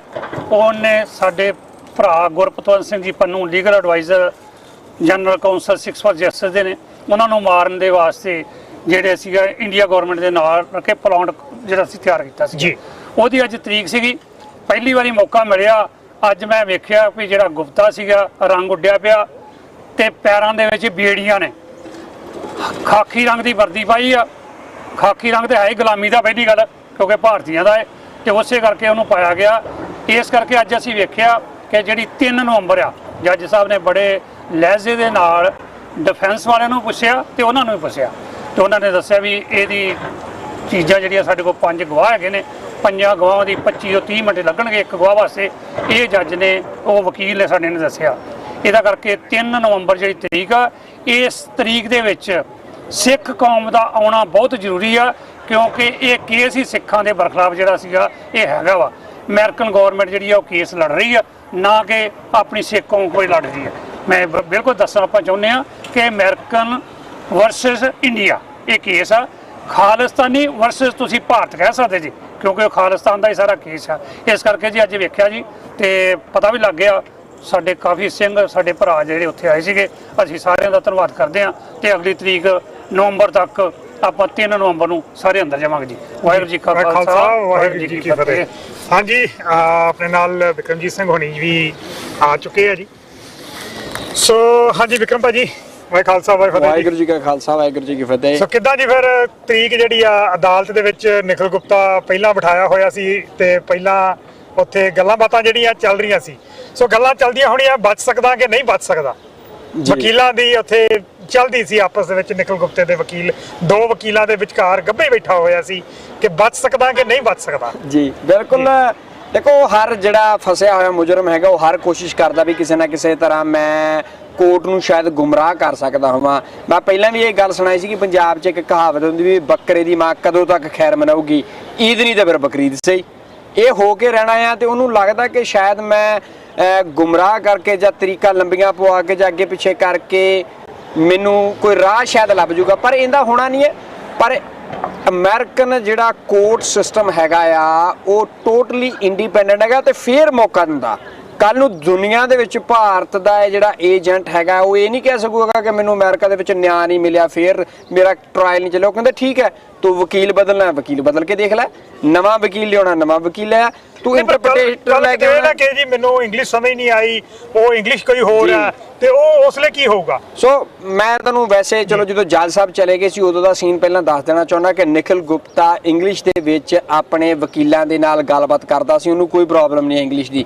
ਜਿਹੜਾ ਚੈੱਕ ਰਿਪਬਲਿਕ 'ਚ ਤੁਰਿਆ ਫਿਰਦਾ ਆ, ਜਿਹੜਾ ਮੈਕਸੀਕੋ ਦੇ ਵਿੱਚ ਕਾਰਟੇਲ ਡਰੱਗ ਡੀਲਰਾਂ ਦੇ ਨਾਲ ਸੰਧੀਆਂ ਕਰਦਾ ਫਿਰਦਾ ਆ, ਜਿਹੜਾ ਵੱਡੇ ਅਫਸਰਾਂ ਨਾਲ ਆਈਪੀਐਸ ਅਫਸਰ ਤੋਂ ਹਿੰਦੀ ਦਾ ਨਾ ਪੰਜਾਬੀ ਦਾ ਸ਼ਬਦ ਬੋਲਦਾ, ਉਹਨਾਂ ਨਾਲ ਗੱਲਾਂ ਕਰਦਾ ਹੈ। ਅੱਗੇ ਆਪਾਂ ਚਲੀਏ, ਜਿਹੜੇ ਹਿਟਮੈਨ ਹਾਇਰ ਕਰਦਾ ਸੀ ਡੀਈਏ ਦੇ, ਉਹਨਾਂ ਦੇ ਨਾਲ ਸਾਰੀ ਇੰਗਲਿਸ਼ 'ਚ ਗੱਲ ਚੱਲਦੀ ਹੈ। ਸੋ ਇਸ਼ੂ ਇਹ ਨਹੀਂ ਆ, ਉਹ ਕੋਸ਼ਿਸ਼ ਕਰਦਾ ਪਿਆ ਵੀ ਕਿਸੇ ਨਾ ਕਿਸੇ ਤਰ੍ਹਾਂ ਸ਼ਾਇਦ ਮੈਨੂੰ ਕੋਈ ਬਚਣ ਦਾ ਰਾਹ, ਕੋਈ ਮੈਨੂੰ ਕਹਿੰਦੇ ਨਾ ਵੀ ਪ੍ਰੋ ਭਗਵਾਨ ਆਣ ਕੇ ਇੰਦਰ ਦੇਵਤਾ ਲੈ ਜਾਊਗਾ, ਇਹ ਪੋਸੀਬਲ ਨਹੀਂ।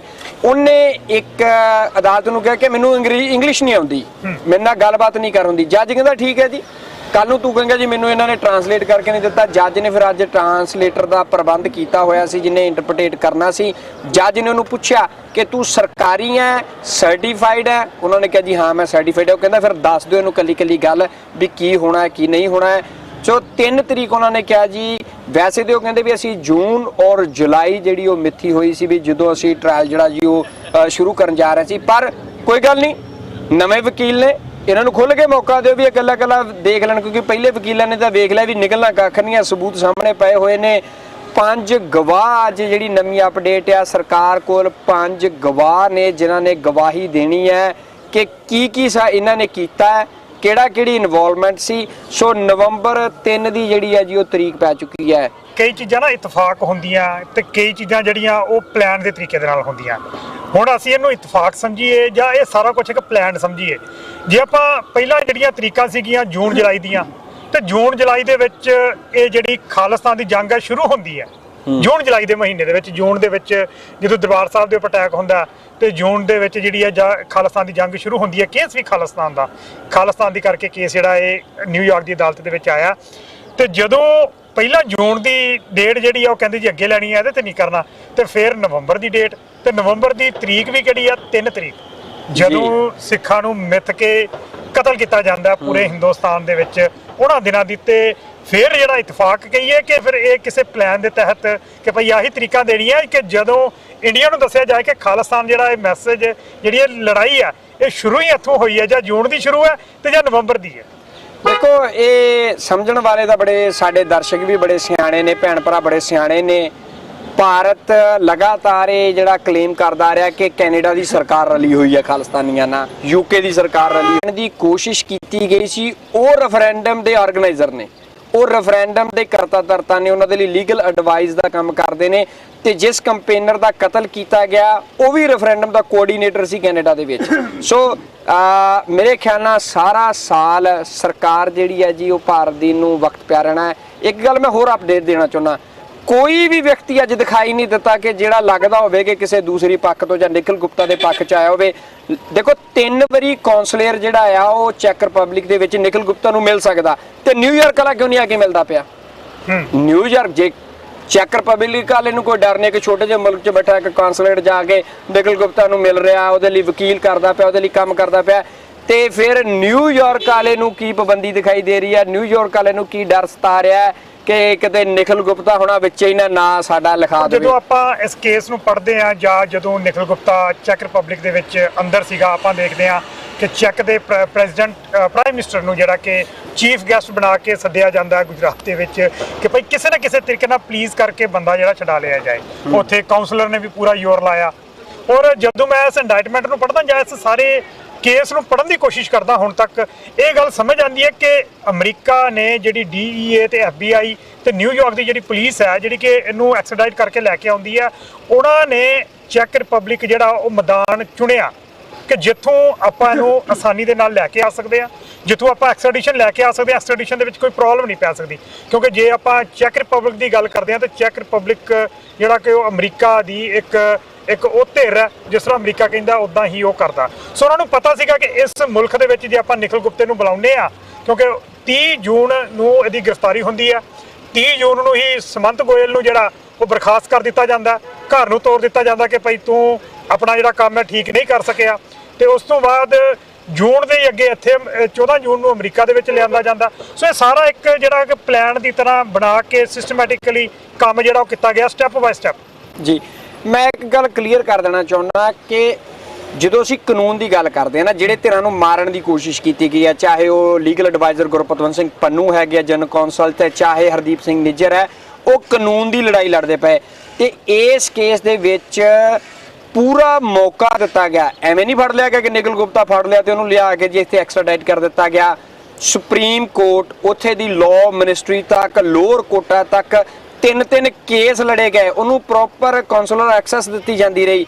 ਤੇ ਫਿਰ ਉਹਦੇ ਇੱਥੇ ਆਉਣ ਤੋਂ ਪਹਿਲਾਂ ਵੀ ਅਮਰੀਕਾ ਦੇ ਵਿੱਚ ਟੀਮਾਂ ਹਾਇਰ ਕਰਕੇ ਉਹਨੂੰ ਬਚਾਉਣ ਦੀ ਕੋਸ਼ਿਸ਼ ਕੀਤੀ ਗਈ। ਸੋ ਕਾਨੂੰਨ ਦੀ ਹਰ ਕਿਤਾਬ ਦੇ ਥਾਣੇ ਉਹਨੂੰ ਕੱਢਿਆ ਗਿਆ ਕਿ ਕੱਲ ਦੁਨੀਆ ਦੇ ਮੰਚ ਤੇ ਇਸ ਕੇਸ ਨੂੰ ਕਿਸੇ ਵੀ ਤਰ੍ਹਾਂ ਚੈਲੰਜ ਨਾ ਕੀਤਾ ਜਾ ਸਕੇ। ਤੇ ਇੱਥੇ ਵੀ ਜਦੋਂ ਆਪਾਂ ਪ੍ਰੋਸੀਡਿੰਗ ਦੇਖਦੇ ਆ, ਜਿੰਨੀ ਵਾਰੀ ਵੀ ਜੱਜ ਕੋ ਉਹਨਾਂ ਨੇ ਕਿਹਾ ਜੀ ਸਾਡੇ ਕੋਲ ਆਹ ਚੀਜ਼ ਨਹੀਂ ਹੈਗੀ, ਉਹ ਕਹਿੰਦੇ ਠੀਕ ਹੈ ਜੀ। ਨਵਾਂ ਵਕੀਲ ਚਾਹੀਦਾ, ਉਹ ਕਹਿੰਦੇ ਕਰ ਲਓ ਜੀ ਨਵਾਂ ਵਕੀਲ। ਉਹ ਕਹਿੰਦੇ ਜੀ ਆਹ ਸਾਨੂੰ ਡਾਕੂਮੈਂਟ ਚਾਹੀਦਾ, ਉਹ ਕਹਿੰਦੇ ਜੀ ਆ ਲਓ ਨਾ ਡਾਕੂਮੈਂਟ ਲੈ ਲਓ। ਕਿਸੇ ਵੀ ਤਰ੍ਹਾਂ ਦਾ ਕਾਨੂੰਨੀ ਪੱਖ ਤੋਂ ਇਹਦੇ ਵਿੱਚ ਜਿਹੜੀ ਹੈ ਕਹਿ ਲਓ ਵੀ ਊਣਤਾਈ ਨਹੀਂ ਬਾਕੀ ਰੱਖੀ ਜਾ ਸਕਦੀ, ਕਿਉਂਕਿ ਜਦੋਂ ਸਜ਼ਾ ਸੁਣਾਈ ਜਾਣੀ ਹੈ, ਮਤ ਸਾਡੇ ਦਰਸ਼ਕ ਜਾਣ ਕੇ ਸਜ਼ਾ ਨਿਖਿਲ ਗੁਪਤਾ ਨੂੰ ਇਕੱਲੇ ਨੂੰ ਹੋਣੀ ਹੈ। ਨਿਖਿਲ ਗੁਪਤਾ ਕਹਿੰਦਾ ਆਪ ਕੋਰਟ ਨੂੰ ਕਹਿ ਰਿਹਾ ਹੈ ਕਿ ਮੈਂ ਭਾਰਤੀ ਸਰਕਾਰੀ ਅਧਿਕਾਰੀ ਹਾਂ। ਸੋ ਸਰਕਾਰ ਹਿੰਦੁਸਤਾਨ ਦੀ ਇਨਵੋਲਵ ਹੋਣੀ ਹੈ। ਜਿਸ ਤਰ੍ਹਾਂ ਇਸ ਕੇਸ ਦੀ ਇੱਕ ਖਾਸ ਅਪਡੇਟ ਹੈ ਜਿਹੜੀ ਸ਼ਾਇਦ ਸਾਡੇ ਦਰਸ਼ਕ ਅੱਖੋਂ ਪਰੋਖੇ ਕਰਦੇ ਹੋਣ, ਸੈਕੰਡ ਇੰਡਾਈਟਮੈਂਟ, ਕੱਲੀ ਇੱਕ ਇੰਡਾਈਟਮੈਂਟ ਨਹੀਂ ਹੈ, ਪਾਰਟ ਹੈਗਾ ਸੈਕੰਡ ਇੰਡਾਈਟਮੈਂਟ, ਜਿਹਦੇ ਵਿੱਚ ਵਿਕਾਸ ਯਾਦਵ ਹੋਣੀ ਹੈ। ਉਹਦੀਆਂ ਤਰੀਕਾਂ ਪ੍ਰੀ ਟ੍ਰਾਇਲ ਉਹਦਾ ਅਲੱਗ ਚੱਲਣਾ ਹੈ ਜੀ, ਉਹ ਸੈਪਰੇਟ ਕੇਸ ਹੈ ਜੀ। ਸੋ ਇਹ ਤਾਂ ਸ਼ੁਰੂਆਤ ਆ। ਹੁਣ ਇੱਕ ਚੀਜ਼ ਹੋਰ ਡਾਕਟਰ ਸਾਹਿਬ ਤੁਸੀਂ ਵੀ ਕੁਝ, ਹਾਂਜੀ ਆ ਜਾਓ ਜੀ। ਸੋ ਡਾਕਟਰ ਸਾਹਿਬ ਮੈਂ ਤੁਹਾਡੇ ਤੋਂ ਪੁੱਛਣਾ ਚਾਹੁੰਦਾ, ਹਾਂਜੀ, ਪਿਛਲੇ ਦਿਨਾਂ ਦੇ ਵਿੱਚ ਤਕਰੀਬਨ 3-3.5 ਮਹੀਨੇ ਪਹਿਲਾਂ ਇੱਕ ਖਬਰ ਜਿਹੜੀ ਆ ਭਾਰਤ ਦੇ ਮੀਡੀਆ ਦੇ ਵਿੱਚ ਬਹੁਤ ਵੱਡੇ ਪੱਧਰ ਦੇ ਉੱਪਰ ਚੱਲਦੀ ਆ, ਨਿਖਿਲ ਗੁਪਤਾ ਜਿਹੜਾ ਉਹ ਛਡਾ ਲਿਆ ਗਿਆ। ਦਸੰਬਰ ਦੇ ਮਹੀਨੇ ਦੇ ਵਿੱਚ ਜੈ ਸ਼ੰਕਰ ਜਿਹੜੇ ਆ ਉਹ ਇੱਥੇ ਆਉਂਦੇ ਆ ਤੇ ਉਸ ਸਮੇਂ ਖਬਰ ਜਿਹੜੀ ਹੈ ਨਿਕਲ ਕੇ ਆਉਂਦੀ ਹੈ ਜੀ ਜੈ ਸ਼ੰਕਰ ਆਇਆ, ਉਹਨੇ ਡੀਲ ਕਰ ਲਈ ਆ, ਨਿਖਿਲ ਗੁਪਤਾ ਛਡਾ ਲਿਆ ਤੇ ਵਾਪਸ ਨਾਲ ਲੈ ਗਿਆ। ਪਰ ਨਿਖਿਲ ਗੁਪਤਾ ਤੇ ਅੱਜ ਅਦਾਲਤ ਦੇ ਵਿੱਚ ਸੀਗਾ। ਉਹ ਕਿਹੜਾ ਨਿਖਿਲ ਗੁਪਤਾ ਇਹ ਜਗਜੀਤ ਸਿੰਘ ਜੀ ਭਾਰਤੀ ਮੀਡੀਆ ਦਾ ਇਹ ਕੈਰੈਕਟਰ ਆ ਕਿ ਇਹਨਾਂ ਹਰ ਵਕਤ ਝੂਠੀਆਂ ਹੀ ਖਬਰਾਂ ਦੇਣੀਆਂ ਨੇ, ਝੂਠ ਜਿਹੜੀਆਂ ਨੇ ਇਹ ਹਰ ਚੀਜ਼ ਜਿਹੜੀ ਆ ਉੱਥੇ ਚੱਲਦੀ ਆ। ਇਹਦੇ ਬਾਰੇ ਮੈਂ ਤੁਹਾਨੂੰ ਦੋ ਤਿੰਨ ਗੱਲਾਂ ਜਿਹੜੀਆਂ ਹੋਰ ਜੁੜੀ ਕਰਨੀਆਂ ਚਾਹੁੰਦਾ ਆਪ ਦੇ ਨਾਲ ਕਿ ਤੁਸੀਂ ਵੇਖਿਆ ਕਿ ਲਾਸ ਐਂਜਲਸ ਵਿੱਚ ਆਪਣਾ ਰੈਫਰੈਂਡਮ ਹੋਇਆ ਵਾ, 38,000 ਸਿੱਖ ਜਿਹੜੇ ਨੇ ਉੱਥੇ ਆ ਕੇ ਵੋਟਾਂ ਪਾ ਕੇ ਗਏ ਨੇ। ਉਹ ਇਹ ਸਬੂਤ ਆ ਕਿ ਸਿੱਖ ਭਾਰੀ ਗਿਣਤੀ ਵਿੱਚ ਆਪਣੀ ਜਿਹੜਾ ਵਾ ਦੇਸ਼ ਦੀ ਆਜ਼ਾਦੀ ਮੰਗਦੇ ਨੇ। ਦੂਸਰੀ ਗੱਲ ਇਹ ਆ ਕਿ ਅੱਜ ਤੋਂ 2 ਦਿਨ ਪਹਿਲਾਂ ਜਿਹੜੀ ਇੱਕ United States commission on international religious freedom ਉਹਦੀ ਰਿਪੋਰਟ ਆਈ ਆ। ਉਹ ਰਿਪੋਰਟ ਹਰ ਸਾਲ ਆਉਂਦੀ ਆ ਤੇ ਇਸ ਸਾਲ ਦੀ ਰਿਪੋਰਟ ਜਿਹੜੀ ਆ ਉਹਦੇ ਵਿੱਚ ਬੜੀਆਂ ਜ਼ਰੂਰੀ ਚੀਜ਼ਾਂ ਨੇ ਕਿ ਸਾਡੇ ਖਾਲਿਸਤਾਨ ਦੀ ਪ੍ਰਾਪਤੀ ਦੇ ਰੈਫਰੈਂਡਮ ਦੀ ਬਹੁਤ ਕਾਮਯਾਬੀ ਆ। ਨਹੀਂ ਡਾਕਟਰ ਸਾਹਿਬ ਉਹ ਰਿਪੋਰਟ ਇੱਕ ਮੈਂ ਗੱਲ ਹੋਰ ਪੁੱਛਣੀ ਹੈ। ਮੈਂ ਤੁਸੀਂ ਉਸੇ ਰਿਪੋਰਟ ਦੇ ਉੱਪਰ ਗੱਲ ਕਰਨੀ ਹੈ, ਪਰ ਗੱਲ ਬੜੀ ਕੋ ਬਾਜ਼ਬ ਉਹਦੇ ਵਿੱਚ ਉਹ ਰਿਪੋਰਟ ਜਿਹੜੀ ਤੁਸੀਂ ਗੱਲ ਕਰ ਰਹੇ ਮੈਨੂੰ ਗੱਲ ਕਰ ਰਹੇ ਤਾਂ ਮੈਂ ਗੱਲ ਕਰ ਰਿਹਾ ਇੱਕ ਮਿੰਟ ਪਲੀਜ਼ ਥੈਂਕ ਯੂ। ਉਹ ਰਿਪੋਰਟ ਦੇ ਵਿੱਚ ਇਹ ਦੱਸਿਆ ਗਿਆ ਵਾ ਕਿ ਹਿੰਦੁਸਤਾਨ ਦੀ ਸਰਕਾਰ ਜਿਹੜੀ ਆ ਆਪਣੀ ਮਿਨੋਰਿਟੀਜ਼ ਤੇ ਕਿਸ ਤਰ੍ਹਾਂ ਰਿਪਰੈਸ਼ਨ ਕਰਦੀ ਆ, ਕਿਸ ਤਰ੍ਹਾਂ ਕਿ ਘੱਟ ਗਿਣਤੀ ਵਾਲੇ ਜਿਹੜੇ ਧਰਮ ਨੇ ਉਹਨਾਂ ਤੇ ਹਮਲੇ ਹੋ ਰਹੇ ਨੇ। ਉਹਦੇ ਵਿੱਚ ਖਾਸ ਕਰਕੇ ਸਿੱਖਾਂ ਦੇ ਬਾਰੇ ਲਿਖਿਆ ਹੋਇਆ ਵਾ ਕਿ ਟ੍ਰਾਂਸਨੈਸ਼ਨਲ ਰਿਪਰੈਸ਼ਨ ਤੇ ਟ੍ਰਾਂਸਨੈਸ਼ਨਲ ਅਸੈਸੀਨੇਸ਼ਨ ਜਿਹੜੀਆਂ ਨੇ ਉਹ ਜਿਹੜੀ ਹਿੰਦੁਸਤਾਨ ਦੀ ਸਰਕਾਰ ਆ ਸਿੱਖਾਂ ਤੇ ਕਰ ਰਹੀ ਆ। ਔਰ ਉਹਦੇ ਵਿੱਚ ਲਿਖਿਆ ਹੋਇਆ ਵਾ ਕਿ ਗੁਰਪਤਵੰਤ ਸਿੰਘ ਪੰਨੂ ਹੋਰਾਂ ਬਾਰੇ ਔਰ ਜਿਹੜੇ ਸਾਡੇ ਕਿ ਸ਼ਹੀਦ ਭਾਈ ਨਿੱਜਰ ਬਾਰੇ। ਪਰ ਉਹਦੇ ਵਿੱਚ ਜਿਹੜੀਆਂ 2-3 ਗੱਲਾਂ ਹੋਰ ਵੀ ਜ਼ਿਆਦਾ ਜ਼ਰੂਰੀ ਨੇ, ਉਹਨਾਂ ਨੇ ਰਿਕਮੈਂਡ ਕੀਤਾ ਵਾ ਟਾਰਗੇਟਡ ਸੈਂਕਸ਼ਨਸ। ਟਾਰਗੇਟਡ ਸੈਂਕਸ਼ਨ ਜਿਹੜੀਆਂ ਨੇ ਉਹ ਵਿਕਾਸ ਯਾਦਵ ਤੇ ਲੱਗਣੀਆਂ ਚਾਹੀਦੀਆਂ ਨੇ। ਰਾਹ ਜਿਹੜੀ ਆ ਰਿਸਰਚ ਐਂਡ ਐਨਾਲਿਸਿਸ ਵਿੰਗ ਆ ਜਿਹੜਾ ਕਿ ਇੰਡੀਆ ਦੀ ਇੰਟੈਲੀਜੈਂਸ ਏਜੰਸੀ ਆ, ਉਹਦੇ ਤੇ ਵੀ ਟਾਰਗੇਟਡ ਸੈਂਕਸ਼ਨ ਜਿਹੜੀਆਂ ਨੇ ਲੱਗਣੀਆਂ ਚਾਹੀਦੀਆਂ ਨੇ। ਦੂਸਰੀ ਗੱਲ ਵਿੱਚ ਇਹ ਕਹੀ ਗਈ ਆ ਕਿ ਜਿਹੜਾ 2024 ਦਾ ਇੱਕ ਕਾਨੂੰਨ ਬਣਿਆ ਸੀ ਕਿ ਜਿਹੜੀ ਕਿ ਫਾਰਨ ਇੱਥੇ ਇੰਟਰਫੇਸ ਹੁੰਦੀ ਆ ਉਸ ਨੂੰ ਦੁਬਾਰਾ ਜਿਹੜਾ ਰਿਨਿਊ ਕੀਤਾ ਜਾਵੇ। ਤੀਸਰੀ ਗੱਲ ਆ ਕਿ ਜਿਹੜਾ ਅਮਰੀਕਾ ਦਾ ਡੀਲ ਹੋ ਰਿਹਾ ਵਾ MP-9 ਨਹੀਂ ਹੋਗਾ ਵਾ, ਜਿਹੜੇ ਡਰੋਨ ਵੇਚ ਰਹੇ ਨੇ, ਜੇ ਡਰੋਨਾਂ ਦੀ ਡੀਲ ਹੋ ਰਹੀ ਆ ਅਮਰੀਕਾ ਦੀ ਤੇ ਇੰਡੀਆ ਦੇ ਵਿੱਚ, ਉਹ ਡਰੋਨ ਜਿਹੜੇ ਨੇ ਉਹਦੇ ਵਿੱਚ ਦੱਸਿਆ ਗਿਆ ਵਾ ਕਿ ਹੋ ਸਕਦਾ ਉਹ ਡਰੋਨ ਜਿਹੜੇ ਨੇ ਇਹ ਕਿ ਉਹ ਆਪਣੇ ਜਿਹੜੇ ਘੱਟ ਗਿਣਤੀਆਂ ਵਾਲੇ ਜਿਹੜੇ ਉੱਥੇ ਧਰਮ ਨੇ ਉਹਨਾਂ ਦਾ ਸਰਵੇਲੈਂਸ ਕਰਨਗੇ, ਉਹਨਾਂ ਤੇ ਹਮਲੇ ਕਰਨ ਵਾਸਤੇ ਯੂਜ਼ ਕੀਤੇ ਜਾਂਦੇ ਨੇ। ਇਸ ਕਰਕੇ ਉਹਦੇ ਵਿੱਚ ਐਡਵਾਈਜ਼ਮੈਂਟ ਦਿੱਤੀ ਗਈ ਆ ਕਿ ਅਮਰੀਕਾ ਨੂੰ ਬਹੁਤ ਸਾਵਧਾਨ ਤਰੀਕੇ ਨਾਲ ਡਰੋਨ ਵੇਚਣ ਦੀ ਗੱਲਬਾਤ ਕਰਨੀ ਚਾਹੀਦੀ ਆ, ਕਿਉਂਕਿ ਹੋ ਸਕਦਾ ਵੀ ਉਹ ਡਰੋਨ ਜਿਹੜੇ ਨੇ ਸਿੱਖਾਂ ਦੇ ਉੱਤੇ ਮੁਸਲਮਾਨ ਬ੍ਰਦਰ ਦੇ ਉੱਤੇ ਜਿਹੜੇ ਨਾ ਉਹਨਾਂ ਦੇ ਅਟੈਕ ਹੋ ਸਕਦੇ ਨੇ। ਸੋ ਇਹ ਤੁਹਾਨੂੰ ਦੱਸਣਾ ਚਾਹੁੰਦੇ ਆ ਕਿ ਅਮਰੀਕਾ ਦੀ ਗਵਰਨਮੈਂਟ ਪੂਰੀ ਤਰ੍ਹਾਂ ਜਿਹੜੀ ਆਬਜ਼ਰਵ ਕਰ ਰਹੀ ਆ। ਸਾਨੂੰ ਹਰ ਤਰ੍ਹਾਂ ਦੀ ਇੱਥੇ ਜਿਹੜੀ ਆਜ਼ਾਦੀ ਆ ਗੱਲਬਾਤ ਕਰਨ ਦੀ, ਰੈਫਰੈਂਡਮ ਕਰਨ ਦੀ, ਤੇ ਰੈਫਰੈਂਡਮ ਦੀ ਚੜ੍ਹਦੀ ਕਲਾ ਦੇ ਵਿੱਚ ਸਾਰੀ ਗੱਲਬਾਤ ਜਿਹੜੀ ਹੋ ਰਹੀ ਆ। ਅਸੀਂ ਕੋਈ ਵੀ ਜਿਹੜਾ ਵਾ ਸਟੈਪ ਜਿਹੜਾ ਵਾ ਉਹ ਮਿਸ ਸਟੈਪ ਨਹੀਂ ਕਰ ਸਕਦੇ। ਅਸੀਂ ਹਰ ਤਰ੍ਹਾਂ ਤਰੀਕਾ ਕਰ ਰਹੇ ਹਾਂ ਕਿ ਤਰੀਕਾਕਾਰ ਕਰ ਰਹੇ ਹਾਂ ਕਿ ਅਸੀਂ ਪੰਜਾਬ ਨੂੰ ਆਜ਼ਾਦ ਕਰਨਾ ਵਾ। ਸਾਰੀਆਂ ਜਿਹੜੀਆਂ ਗੱਲਾਂ ਅਸੀਂ ਕਹਿ ਰਹੇ ਹਾਂ ਤੁਹਾਨੂੰ, ਇਹ ਸਾਰੀਆਂ ਲੀਗਲ ਨੇ, ਕਾਨੂੰਨੀ ਨੇ। ਤੇ ਸਭ ਤੋਂ ਜ਼ਿਆਦਾ ਮੈਂ ਜ਼ਰੂਰ ਇਹ ਕਹਿਣਾ ਚਾਹੁੰਦਾ ਵਾਂ ਕਿ ਬਿਫੋਰ ਮੇਰੇ ਵੀਰ ਜਿਹੜੇ ਨੇ ਜਗਜੀਤ ਸਿੰਘ ਜੀ ਮੈਨੂੰ ਸਵਾਲ ਪੁੱਛਣਾ ਕਿ ਇਹ ਜਿਹੜਾ ਖਾਲਿਸਤਾਨ ਰੈਫਰੈਂਡਮ ਆ, ਹਿੰਦੁਸਤਾਨ ਦੀ ਸਰਕਾਰ ਇਹਨੂੰ ਰੋਕ ਨਹੀਂ ਸਕਦੀ ਤੇ ਹਿੰਦੁਸਤਾਨ ਦੀ ਸਰਕਾਰ ਦਾ ਪੰਜਾਬ ਤੇ ਕੋਈ ਵੀ ਕਾਨੂੰਨੀ ਹੱਕ ਨਹੀਂ ਹੈਗਾ। ਅਸੀਂ ਇਹਨਾਂ ਨਾਲ ਕੋਈ ਐਗਰੀਮੈਂਟ ਨਹੀਂ ਕੀਤਾ, ਕੋਈ ਸੰਧੀ ਨਹੀਂ ਕੀਤੀ, ਨੋ ਰੈਜ਼ੋਲੂਸ਼ਨ। ਇਹ ਸਾਡਾ ਵਾਅਦਾ ਸੀ, ਜ਼ਬਾਨੀ ਵਾਅਦਾ ਸੀ ਕਿ ਅਸੀਂ ਭਾਰਤ ਨਾਲ ਜਾਂਦੇ ਆ। ਭਾਰਤ ਮੁੱਕਰ ਗਿਆ ਵਾ, ਹੁਣ ਸਾਡਾ ਪੂਰਾ ਹੱਕ ਆ ਕਿ ਅਸੀਂ ਆਜ਼ਾਦੀ ਲੈ ਸਕਦੇ ਹਾਂ। ਹਾਂ, ਹਿੰਦੁਸਤਾਨ ਸਾਡੇ ਤੇ ਦਬਾਅ ਪਾ ਸਕਦਾ ਵਾ ਪਰ ਸਾਨੂੰ ਰੋਕ ਨਹੀਂ ਸਕਦਾ। ਜੀ ਹਾਂਜੀ ਹਾਂਜੀ ਦੱਸੋ ਡਾਕਟਰ ਸਾਹਿਬ, ਰਿਪੋਰਟ ਤੁਸੀਂ ਸਾਰੀ ਦੱਸਤੀ ਆ, ਉਹਦੇ ਵਿੱਚ ਕਈ ਭੇਦ ਸੀਗੇ ਜਿਹੜੇ ਮੈਂ ਤੁਹਾਡੇ ਤੋਂ ਪੁੱਛਣੇ ਸੀ। ਹਾਂਜੀ ਤੁਸੀਂ ਥੋੜਾ ਜਿਹਾ ਸਟਾਪ ਕਰ ਲਿਆ ਕਰੋ। ਇਹ ਰਿਪੋਰਟ ਡਾਕਟਰ ਸਾਹਿਬ ਏਦਾਂ ਬਣੀ ਆ ਕੋਈ ਗੱਲ ਨਹੀਂ। ਕਿ ਜਿੱਦਾਂ ਤੁਹਾਡੇ ਹੱਥਾਂ ਨਾਲ ਲਿਖੀ ਗਈ ਹੋਈ। ਹਾਂ। ਇਹ ਜਿਹੜੀ ਤੁਸੀਂ ਪਿਛਲੇ ਸਮੇਂ ਦੇ ਵਿੱਚ ਅਸੀਂ ਦੇਖੀ ਆ ਕਿ ਤੁਸੀਂ ਕਾਂਗਰਸਮੈਨਾਂ ਨੂੰ, ਤੁਸੀਂ ਫੋਰਨ ਕਮੇਟੀ ਦੇ ਮੈਂਬਰਾਂ ਨੂੰ, ਤੁਸੀਂ ਸੈਨੇਟਰਾਂ ਨੂੰ ਮਿਲ ਕੇ ਆਏ ਹੋ, ਤੁਸੀਂ ਇਹ ਕੇਸ ਪ੍ਰੈਜ਼ੈਂਟ ਕਰਕੇ ਆਏ ਹੋ। ਜਦੋਂ ਮੈਂ ਰਿਪੋਰਟ ਪੜ੍ਹੀ ਹੈ ਡਾਕਟਰ ਸਾਹਿਬ, ਉਹ ਰਿਪੋਰਟ ਉਹੀ ਗੱਲਾਂ ਕਹਿ ਰਹੀ ਆ ਕਿ ਜਿਹੜੀਆਂ ਤੁਸੀਂ ਉੱਥੇ ਆਪਣੇ ਡਾਕੂਮੈਂਟ ਹੱਥ 'ਚ ਫੜਾ ਕੇ ਆਏ ਹੋ।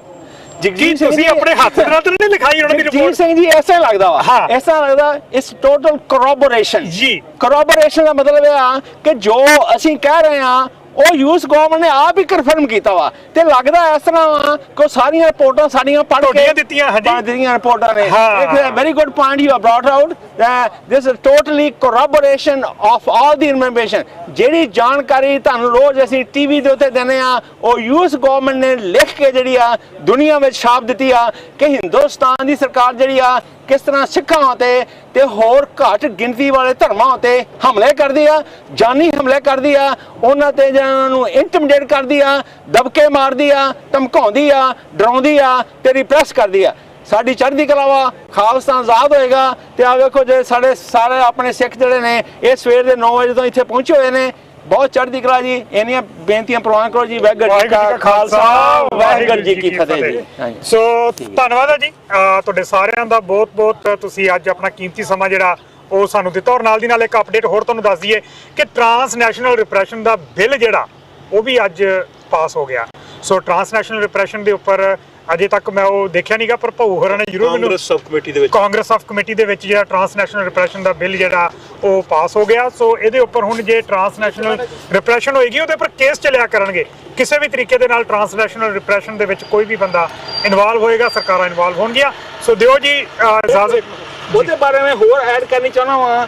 ਜਦੋਂ ਕਿ ਕੈਲੀਫੋਰਨੀਆ ਦੇ ਵਿੱਚ ਇੱਕ ਬਿੱਲ ਪਾਸ ਹੋ ਰਿਹਾ ਸੀ ਜਿਹਦੇ ਵਿੱਚ FBI ਦੇ ਏਜੰਟਸ ਨੂੰ ਟ੍ਰੇਨਿੰਗ ਕਰਨ ਵਾਸਤੇ ਇੱਕ ਸੈਪਰੇਟ ਸੈਕਸ਼ਨ ਹੋਣਾ ਸੀ। ਉਹਨਾਂ ਵਾਸਤੇ ਜਿਹੜੀ ਸੀ ਉਹਦੀ ਫਾਈਨੈਂਸ਼ੀਅਲ ਅਰੇਂਜਮੈਂਟ ਹੋਣੀ ਸੀ। ਤੇ ਕੈਲੀਫੋਰਨੀਆ ਦੇ ਵਿੱਚ ਜਦੋਂ ਉਹ ਬਿੱਲ ਚੱਲ ਰਿਹਾ ਸੀ ਤੇ ਭਾਰਤੀਆਂ ਨੇ ਉਹ ਬਿੱਲ ਜਿਹੜਾ ਸੀ ਰੁਕਵਾ ਦਿੱਤਾ। ਅਸੀਂ ਕਹਿੰਦੇ ਆ ਕਿ ਜਿਹੜੇ ਭਾਰਤੀ ਨੇ ਇੱਥੇ ਉਹ ਸਾਡੇ ਹੱਕਾਂ ਨੂੰ ਮਾਰਨ ਵਾਸਤੇ, ਸਾਡੇ ਹੱਕ ਸਾਡੇ ਤੋਂ ਖੋਹਣ ਵਾਸਤੇ ਕੋਈ ਕਾਨੂੰਨ ਨਹੀਂ ਬਣ ਦੇਣਾ ਚਾਹੁੰਦੇ ਨੇ। ਮੈਂ ਇੱਥੇ ਤੁਹਾਨੂੰ ਹੁਣੇ ਦੱਸ ਦਿੱਤਾ ਵਾ ਵੀਰ ਜਗਜੀਤ ਸਿੰਘ ਨੇ ਕਿ ਉਹ ਕਾਨੂੰਨ ਜਿਹੜਾ ਵਾ ਹੁਣ ਅਮਰੀਕਾ ਦੀ ਜਿਹੜੀ ਆ ਗਵਰਨਮੈਂਟ ਜਿਹੜੀ ਆ ਬਣਾ ਰਹੀ ਆ। ਇਹ ਵੀ ਇੱਕ ਬੜੀ ਪੋਜ਼ਿਟਿਵ ਨਿਊਜ਼ ਆ ਜੀ। ਧੰਨਵਾਦ ਡਾਕਟਰ ਸਾਹਿਬ। ਸੋ ਧੰਨਵਾਦ ਹੈ ਜੀ। ਵਾਹਿਗੁਰੂ ਜੀ ਕਾ ਖਾਲਸਾ, ਵਾਹਿਗੁਰੂ ਜੀ ਕੀ ਫਤਿਹ।